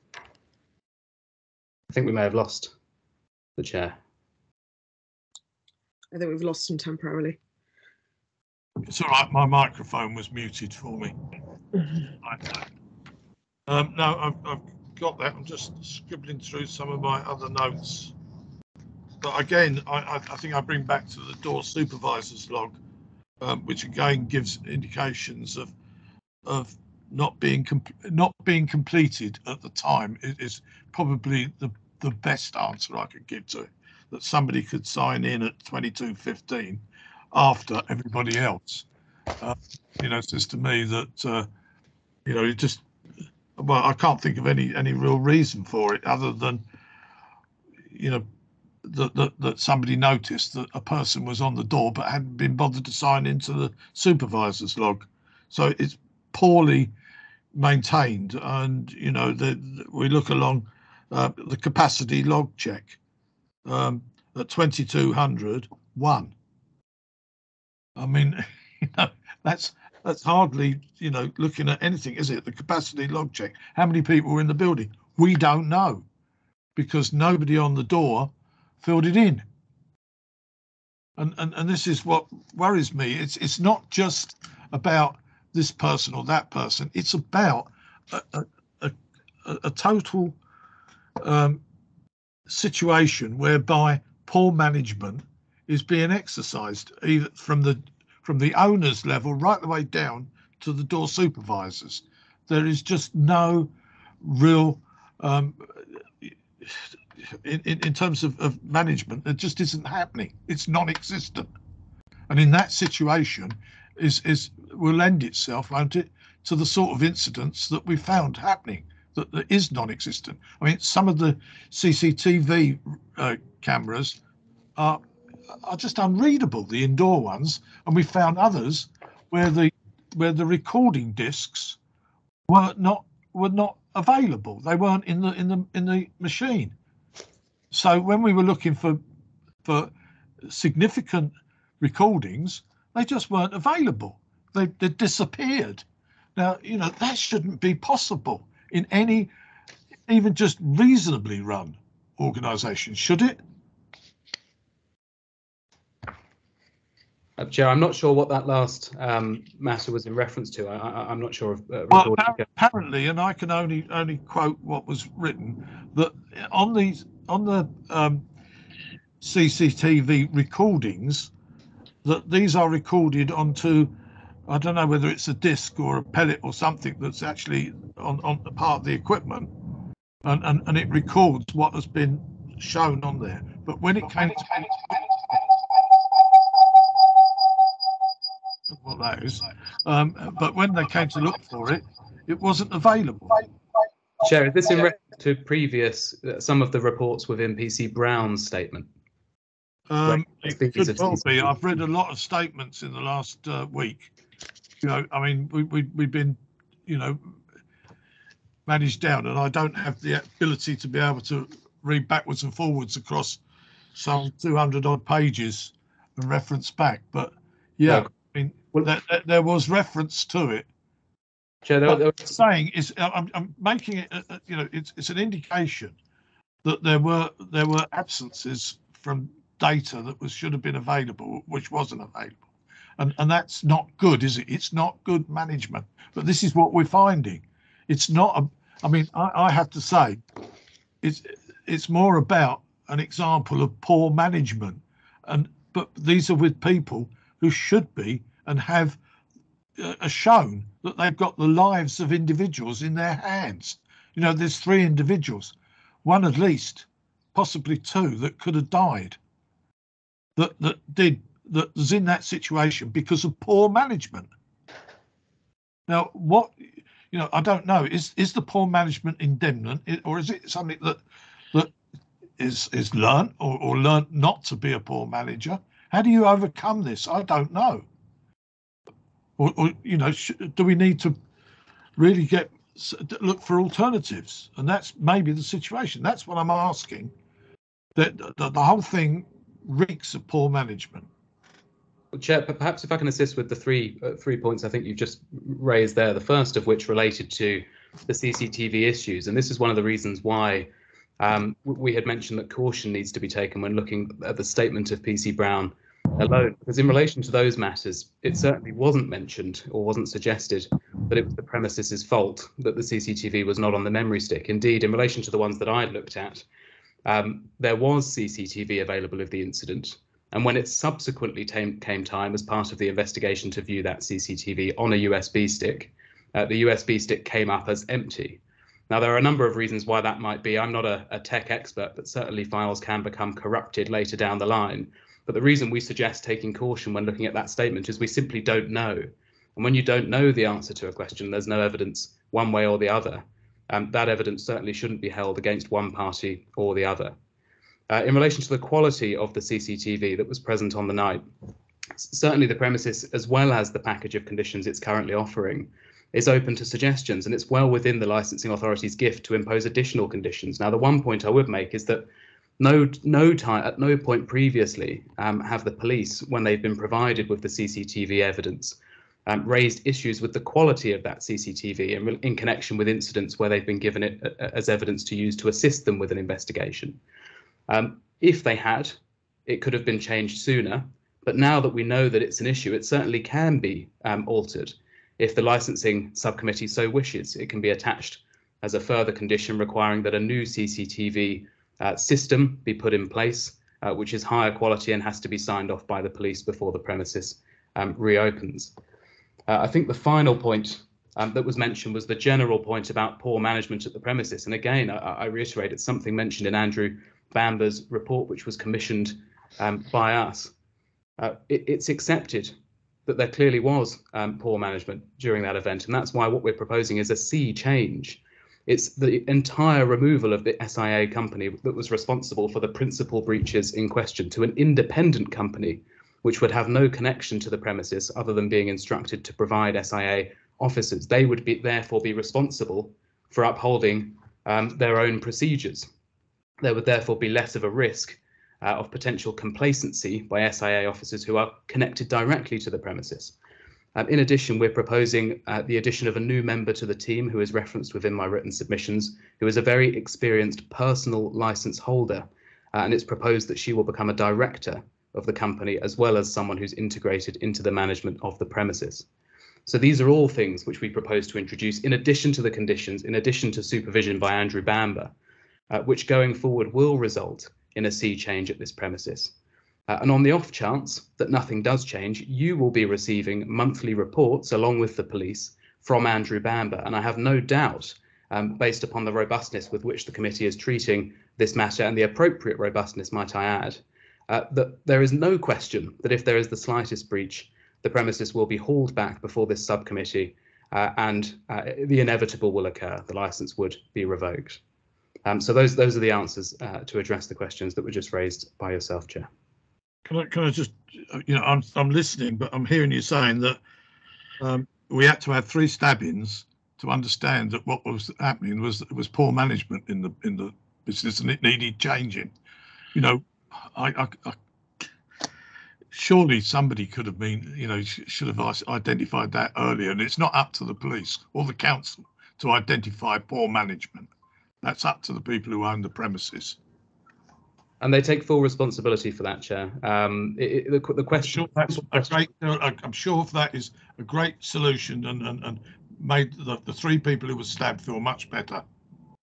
The simple question before the subcommittee today is not whether a serious incident occurred. We don't dispute that. The simple question is what steps, in accordance with the Licensing Act, what appropriate and proportionate steps can be put in place to ensure that the licensing objectives are promoted. That's entirely a matter for you, and of course all powers are open to you. The simple submission that we make today is that there are steps, the package that I've already referenced a number of times, which are capable of remedying the issues which have been identified as a result of this review, to the extent that there will be no future issues. Now, it's obviously incredibly unfortunate that the matter has arisen in the way that it has, but there's nothing that can be done about it now. And these measures are designed to be preventative and forward-looking. And those are the issues that we're putting before the licensing subcommittee for consideration today. I mean, there is one other condition, is that we just close the premises and then we don't have any problem. That's certainly an option that's open to you, and that's an option that we are resisting, because our position is simply this, that it's a premises that revocation would be disproportionate in the circumstances, because there are other measures less than revocation which are appropriate and would resolve the issues in question. This is the first time that the premises licence has been reviewed. These issues would have been identified if a less serious incident had occurred at the premises and the premises had been brought up for review by the police. What we're asking for is a single chance, only one chance, for the premises to prove that it can change and that it can continue its 13 years and counting of being a successful local business licensed by yourselves at the London Borough of Hounslow Council.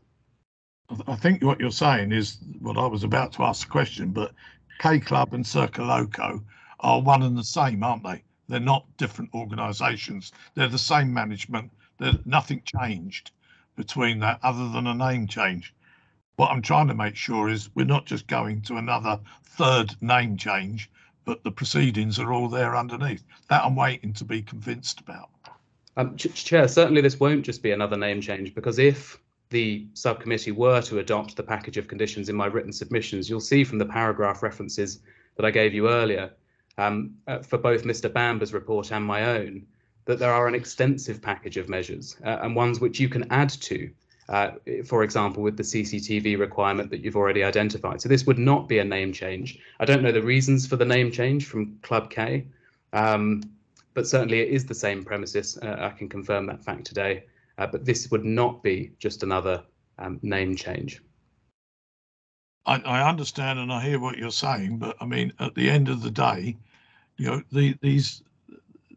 we've had these reasons. Now, I mean, the big problem is that there were conditions attached to this license, both for Cllr and Cllr Loco. There were conditions attached to it, but they were totally and utterly ignored by the management.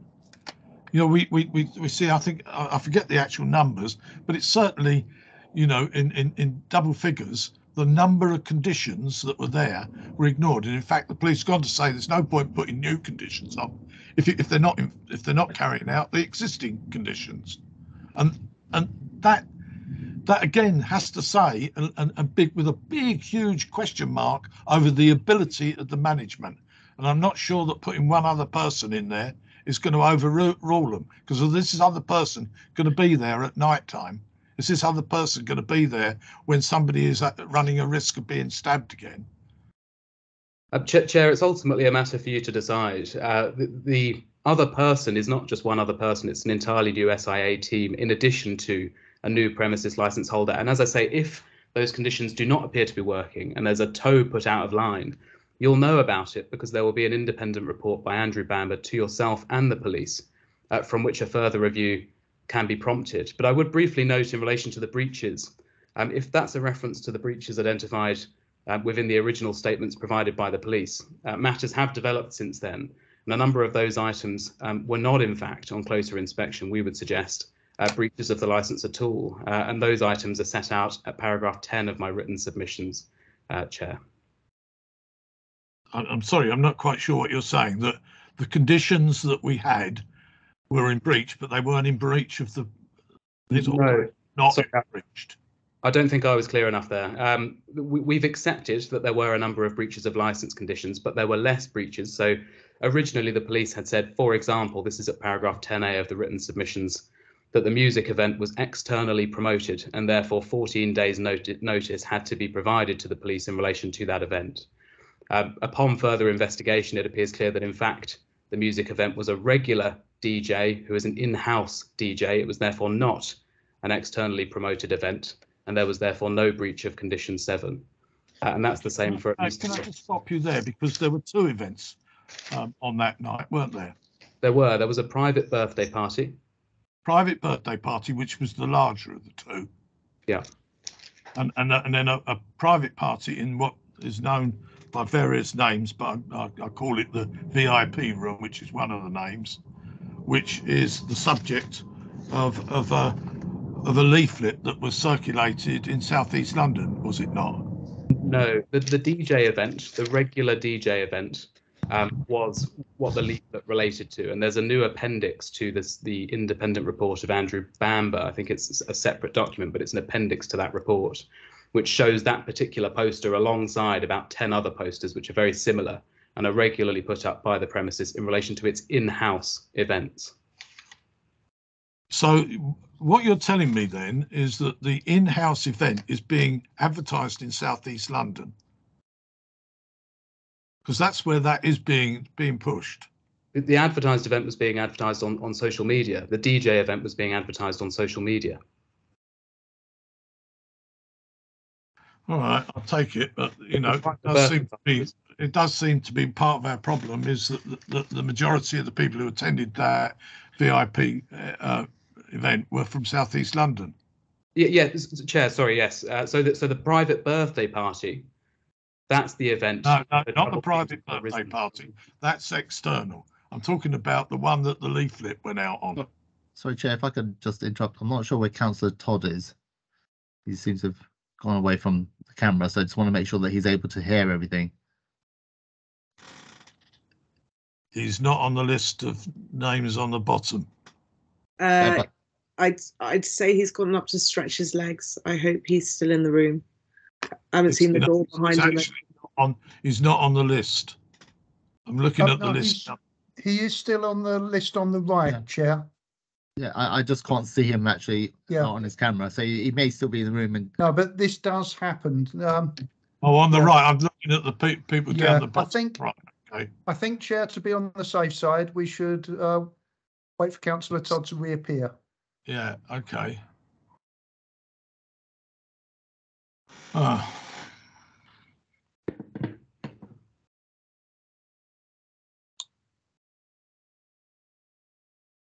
Shall I ring him? Could you do so, please, Gabriella? Yeah.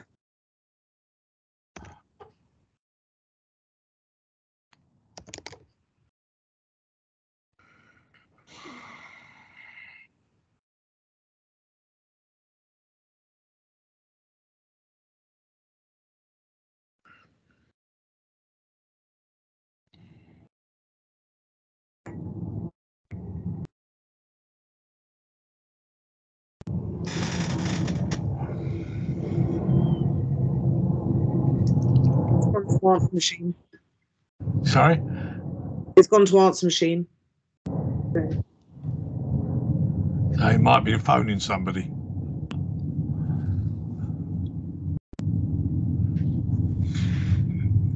Can you text him, Gabriella?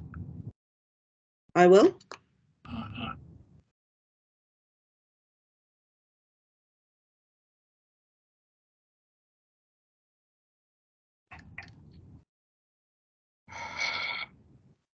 You may have had to go and have a comfort break. That's. I wish you, if you told us, we would have organised one. Yeah. And that goes for anybody. If they need a comfort break, then we can organise one and, you know, reconvene appropriately. Well, I hope that's it, and he hasn't just had a heart attack on the floor or something. Yeah, well, yes, I agree.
Oh,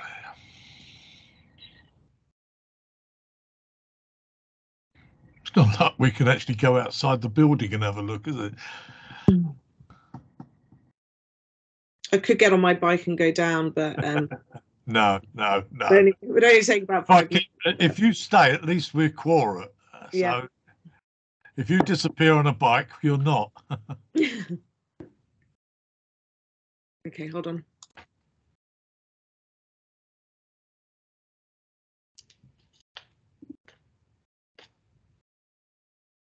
Here he is. He's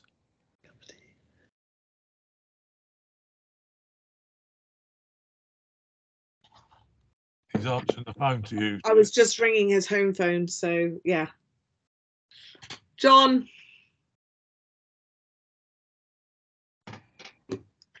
John, you've been missing, so I don't know at what stage you were missing, so we can recap if necessary. You're muted, John.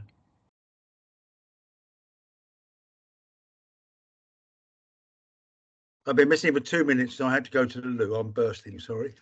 All right, okay. Well, can we say that if we to get to that, then just ask and I'll stop the meeting. I think we're okay now. Yeah, we missed you. All right, okay, John. Apologies to members. No problem. Let's continue. Right, not quite sure where I got to on my questions. Chair, I think you'd asked me about the two events that were on that night, and I was about to answer your question when we discovered that Councillor Todd wasn't on the camera. In relation to that matter, there were effectively two events that night. The posters, which were posted on social media, can be found at pages 18 and 19 of the public reports pack if required. Yeah. Those were posted on social media, not sort of around different areas of South East London, and there's no reference to South East London within the posters themselves. Effectively, what occurred that night is that there were two events, one in the main entertainment area, which was a private birthday party, and one within the VIP area, which was where the resident DJ plays a sort of weekly or a regular session. So it's not an externally promoted event, and that's what the posters or the flyers that were on social media related to. So who does there's a £10 entry? Is that on entry, or is it that paid to the person who is organising this, or is it just on the door? For the DJ night, I think I'd assume it would be on. It's got £5 entry before 11:30 and £10 entry, so I presumed that it would be. And it says 4 AM finish, which is not quite correct, is it? But anyway, that's on the leaflet. But so, what are we saying needs the notice? I mean, would somebody organising a birthday party need to give notice of that? No, so it's there's a very specific condition. I'll find the condition for you. Just give me one moment.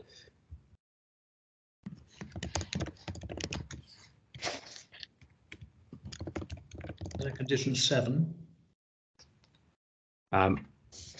It is condition 7. So on any on any occasion which is promoted in some form by an outside promoter, where entry is either free by invitation, pay on the door, or by a ticket, the premises license holder shall be required to provide to police with full details of the event 14 days before it happens.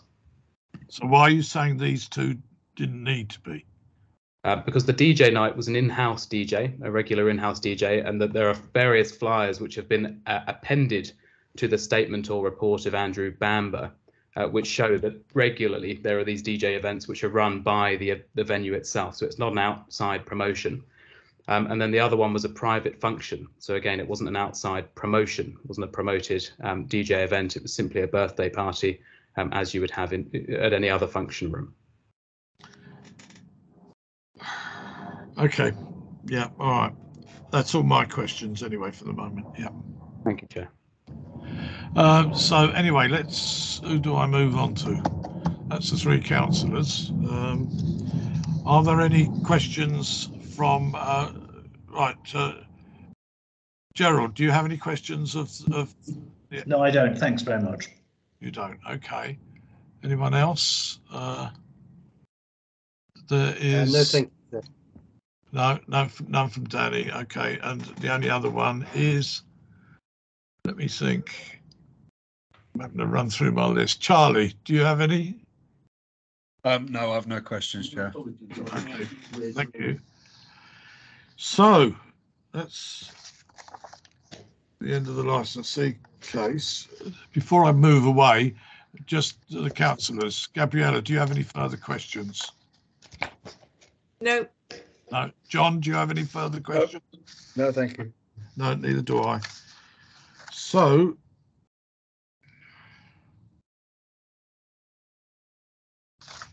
let's get ourselves in order. Now we're ready then, I think, to move into summing up. Am I correct on that, Baljit? Are you with us, Baljit? I am. My Teams is just taking a little bit longer to respond. Yeah. So if there's no further questions, then yeah, I the think next item on my agenda is RSA is making representations if they have any final comments before a decision is made. So the chair may wish to invite the yeah, well, I'll invite. Yeah. We do that through summing up, I think. Yeah. So I'm going to go to the chair summing up from the parties in this order. The licensing authority.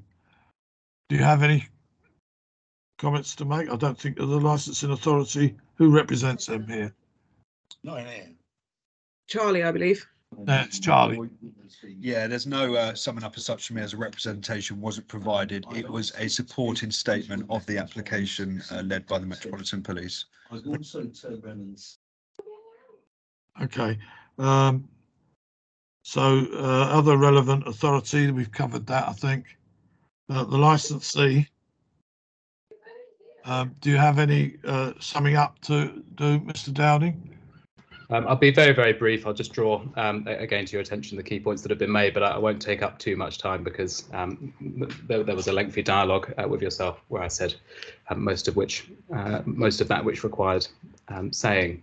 But just to come full circle to the submission I made at the very outset, this was, of course, a serious, indeed a very, very serious incident for which the premises has shown contrition and wishes sympathy to all of those involved in the incident on the 20th of March, and in particular the 3 people who were victims of the stabbing.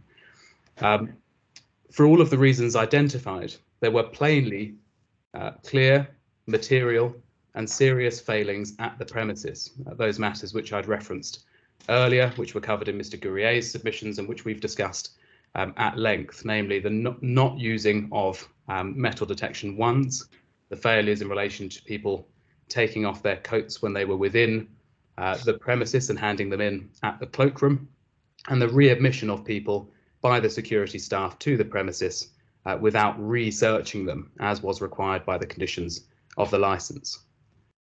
This is, however, we would respectfully submit, far from a hopeless case where it would be proportionate to revoke the licence. This is a case where there is hope yet, and that hope comes in the form of a package of measures designed to ensure that this incident, or an incident of this nature, cannot happen insofar as possible in the future.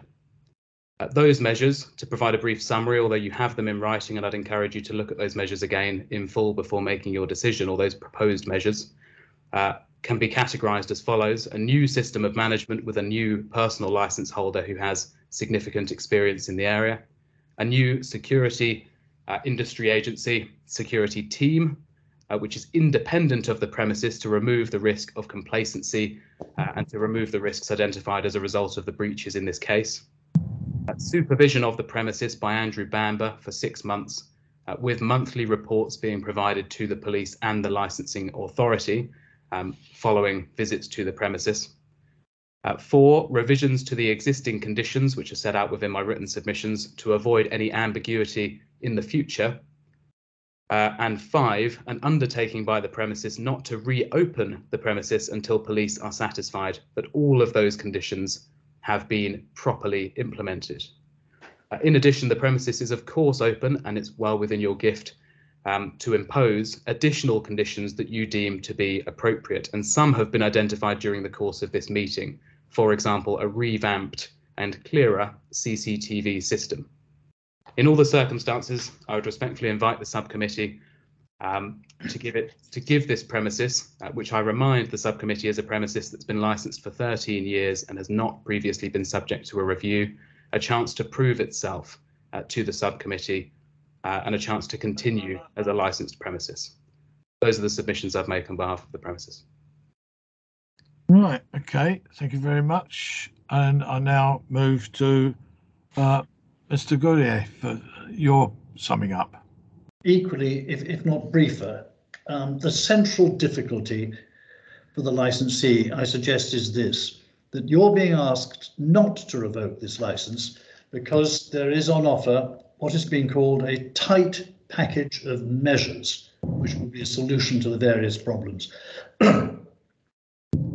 There already is a tight package of measures. There are 33 conditions specifically imposed in relation to this operation between pages 27 and 31 of the agenda pack. The way I like to test, one often gets these offers of conditions on review hearings, and the way I like to test them is this: if for a moment you could imagine that the Annex 2 conditions don't exist, but the 3 stabbings in March took place and all the incidents before them, and there was a review. One can easily imagine, can't one, the licensee or a representative of the licensee coming forward and saying, we've got a solution. This isn't going to happen again because we're going to have a metal detector. Everybody entering the premises is going to be searched with a metal detector wand. We're not going to let anybody in after 3 o'clock. We're going to have a CCTV system that enables full frontal identification of every person entering. I didn't go on. You could easily imagine the 33 conditions that are already there being offered. But we know, in spite of their being there, what took place took place. And revocation is being requested not because this is a gang venue, although the association with gangs is irrefutable, but not because this is a gang venue, but because looking at what we've all looked at on those CCTV and other snips, the premises has the appearance of being out of control in spite of the 33 conditions that are on the license. And that, I say, is the central problem, as I would suggest, facing the licensee on this review. I close in passing just with 2 points. First of all, a new SIA team was imposed after the serious disorder on the 7th of April 2019. For reference, that's on page 56 of the agenda. New SIS team has been done before. It's no solution to keep on changing the SIA team. And finally, just this, we've been told that the second event, as I'll call it, on March the 20th, was a regular DJ event,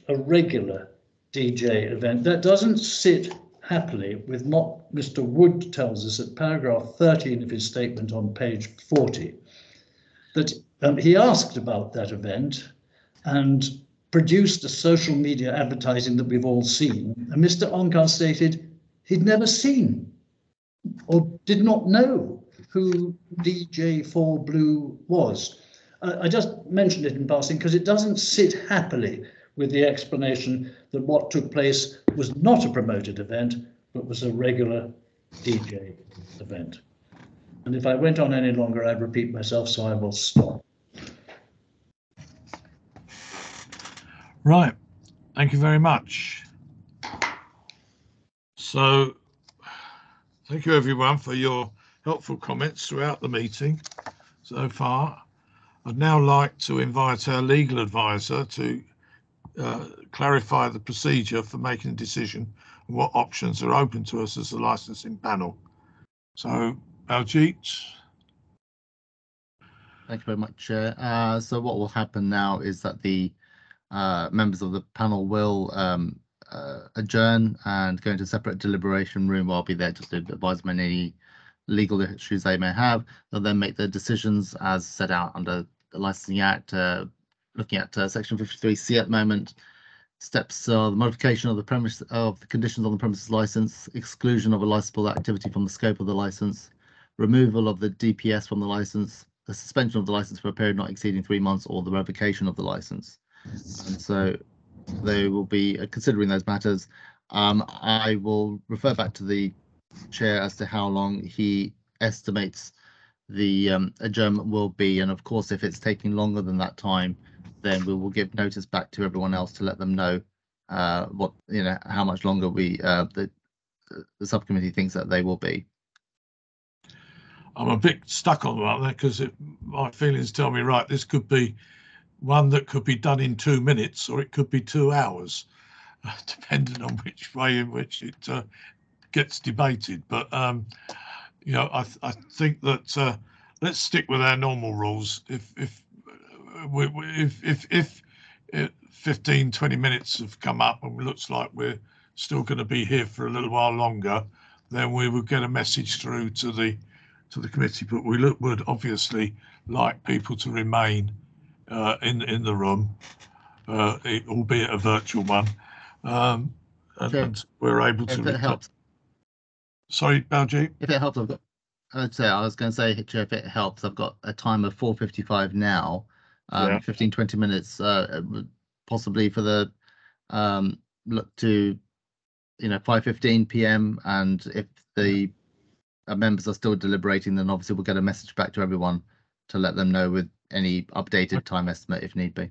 Yeah, I think that's probably best. That gives you an interim figure on what we might be like. Okay. Does that mean we can nip out of the room until 5:15? I would say Yes, Thank you yeah, very much. that's fine. As long as you haven't gone down the pub and we've got to send out somebody. No, I won't. Okay, right then. Yes. Okay, so we're going to retire to the alternative venue, and then, as I say, hopefully we'll get a message back to you, either because we've returned or because we're overrunning the 5:15 mark. So let's see, John, Gabriella. So John's already there. So I'm going to say that he looks like he's heading off. Yeah, I'll see you in a bit. Okay, right. Bye. Right.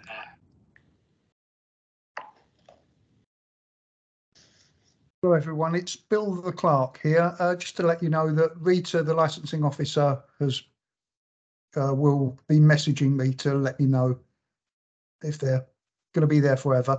So you can indeed wander off, put the kettle on. Sorry, Bill, it's Rita. Oh, hello, I'm not Rita. in deliberation, so I won't you're know not? either. No, I'm not allowed in. Oh, right, I'll take that all back. I assumed you so would be there. In that case, Boundary. Yeah, so I'm Yeah. hoping or you've got Councillor Foote's number if they go past 5:15. I have, yeah. Okay. So Boundary or the Sorry. chair. Sorry, Rita. Yeah. I was That's taking okay. you for granted there that you would. No, I'm not allowed in. Okay. Thanks. Okay. Well, in that case, it's the same drill for everybody. Either Baljeet or the chair will keep either Rita or I posted. Will recall you. I would advocate switching off your cameras and microphones, leaving your laptops or other devices on with the sound on, and then just going about your business. When you hear somebody talking again through your laptop, we're back in. So hopefully it won't be too long.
Hello, everyone. It's Bill, the clerk here.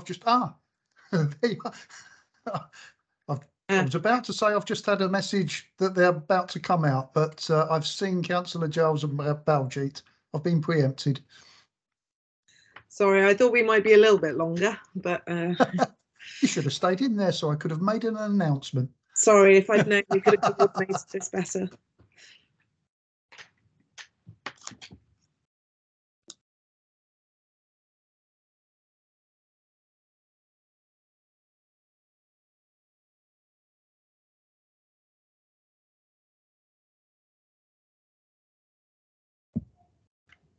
Baljeet, you're on mute. Yeah, sorry. I had I think initially I was seeing Councillor Foote as a attendee rather than a presenter, but he's changed that now. No, I've just spotted that. I've changed it.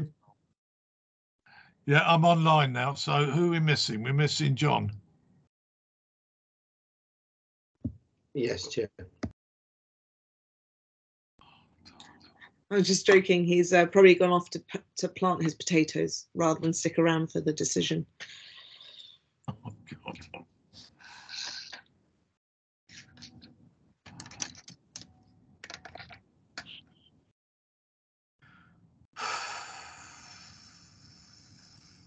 Is there any sign of him in the other room, Bill?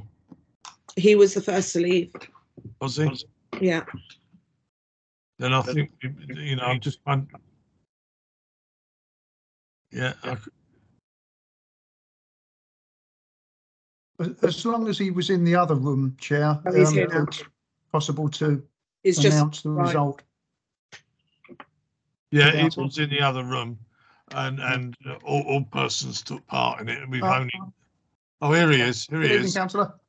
Right. Okay, we're all present now. So, right.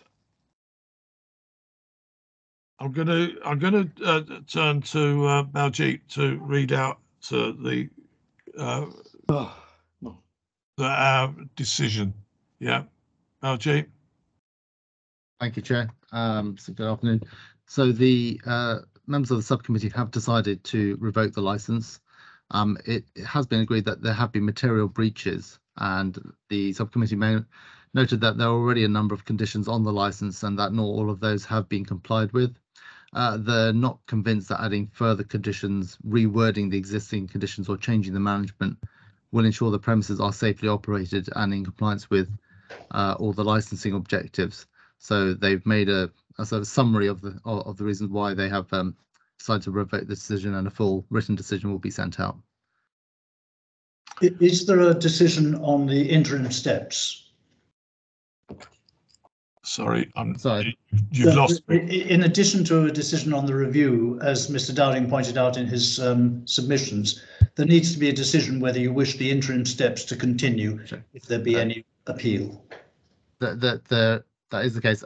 If I could just ask the panel, the subcommittee, to just go back to the deliberation room, just so I can double check that. Well, could I just please, it may be that the parties have representations. It's a separate issue which wasn't addressed during the submissions. I certainly have a couple of notes to make about that, but they're very brief, and I'd be grateful for the opportunity to make them, as it's a separate power being exercised. All right, well, I'm getting a bit lost here. So, right, what are we being asked to do? So under section 53. I mean, are you asking us to enable the club to continue in an interim period? So the decision effectively takes place at the end of the period. So the final decision of revocation will take place at the end of the final day in which an appeal can be lodged. So if the business decides to lodge an appeal, it has, I think, 21 days in which to do so, after which the final decision will come into effect. So a separate decision has to be made at this stage as to what will happen in that intervening period to the interim step, which was a suspension. Now, we would obviously invite the licensing committee to lift the suspension in the meantime. And the basis for that, for what it's worth in terms of my own submissions, are that the appeal to the Magistrates' Court is an appeal as of right, and that this is a developing case. Only today we received an extensive amount of further documents, no less than 34 separate reports. Only yesterday we received the key evidence in the case, namely the footage, which we haven't yet had a chance to fully review. And it may be that further submissions being developed before a Magistrates' Court in due course, based upon the new evidence, which we haven't yet had a chance to review, may result in a new decision being reached by the court. As it's an appeal as of right, and in those circumstances, I would invite the subcommittee to lift the interim suspension pending the outcome of any appeal which may be made. Of course, that decision has yet to be made by the premises. Of course, what you're asking us to do is to ignore the fact that this has been, the serious injuries been taking place, and you want us to continue with the management that failed to deal with those circumstances that brought about the serious injuries. I find that very difficult to accept. Well, so it's a matter for you, Chair, for the subcommittee. You may well decide to keep the interim steps in place, and that's entirely a matter for you. We're simply asking the subcommittee to recognise the fact that there is an appeal as of right in this case with no preconditions attached, an appeal which may or may not be exercised by the premises. If it's not, then within 21 days the revocation will take effect. If it is exercised, then there may be a very lengthy period before the Magistrates' Court is able to hear that case due to the court backlogs caused by COVID. We would therefore invite the licensing subcommittee to consider lifting the interim steps that are in place. Well, what guarantees are coming forward from the management of the club? The management of the club to take this, look, at the end of the day, our role here is to protect the public. Now, at the moment, there are 3 members of the public who were seriously injured. Now, what should be our role? What has changed that with the management at the moment that would say that I don't have to worry about that anymore? Well, the key thing is that we have instructed Andrew Bamber to work alongside the club. Clearly, the premises has shown a willingness to change, though, of course, your decision means that it won't have the opportunity to effectively implement those in the long term if the appeal or if any appeal that's lodged is ultimately unsuccessful. However, in the short term period, simply what we're asking is a recognition of the fact that there is an appeal as of right. This is a developing case where new evidence has come to light, which may shed new light on the matters that have been reported by the police and examined before you today. And it may be that a different decision is reached in the meantime. And effectively, what keeping the interim steps in place for that period may result in, if the appeal is successful, is the business becoming within that period no longer financially viable. It may have to close in any event if the licence remains suspended, which would obviously be the wrong decision if the court decided after a full appeal, having heard the additional evidence, that in fact it did think that the premises should remain open and continue to be a licensed premises. What you're saying to me is that in spite of the fact that we sat here through a whole hearing and we've reached a decision, at the end of the day, we should pay attention to what a magistrate's court may or may not bring about at some time in the future. Now, the Magistrates' Court acts on a totally different set of circumstances to the licensing committee, does it not? It does. It's a review hearing. And so, as I say, it's a matter for you whether or not you're willing to accede to that submission. But the submission is what it is, and I can't elaborate further on it. The premises has undertaken to take steps. Chair, if it may just, it may be worthwhile to have a brief adjournment just to clarify the matter. Yeah, we'll be back. Okay. We'll be back, yeah. As McIver said.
Bill, is Baljeet here? I think Councillor Foote is showing as an attendee again rather than a presenter.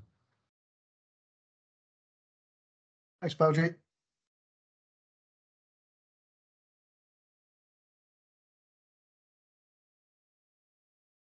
Right, hopefully we can sort that out before the next meeting. That's irritating.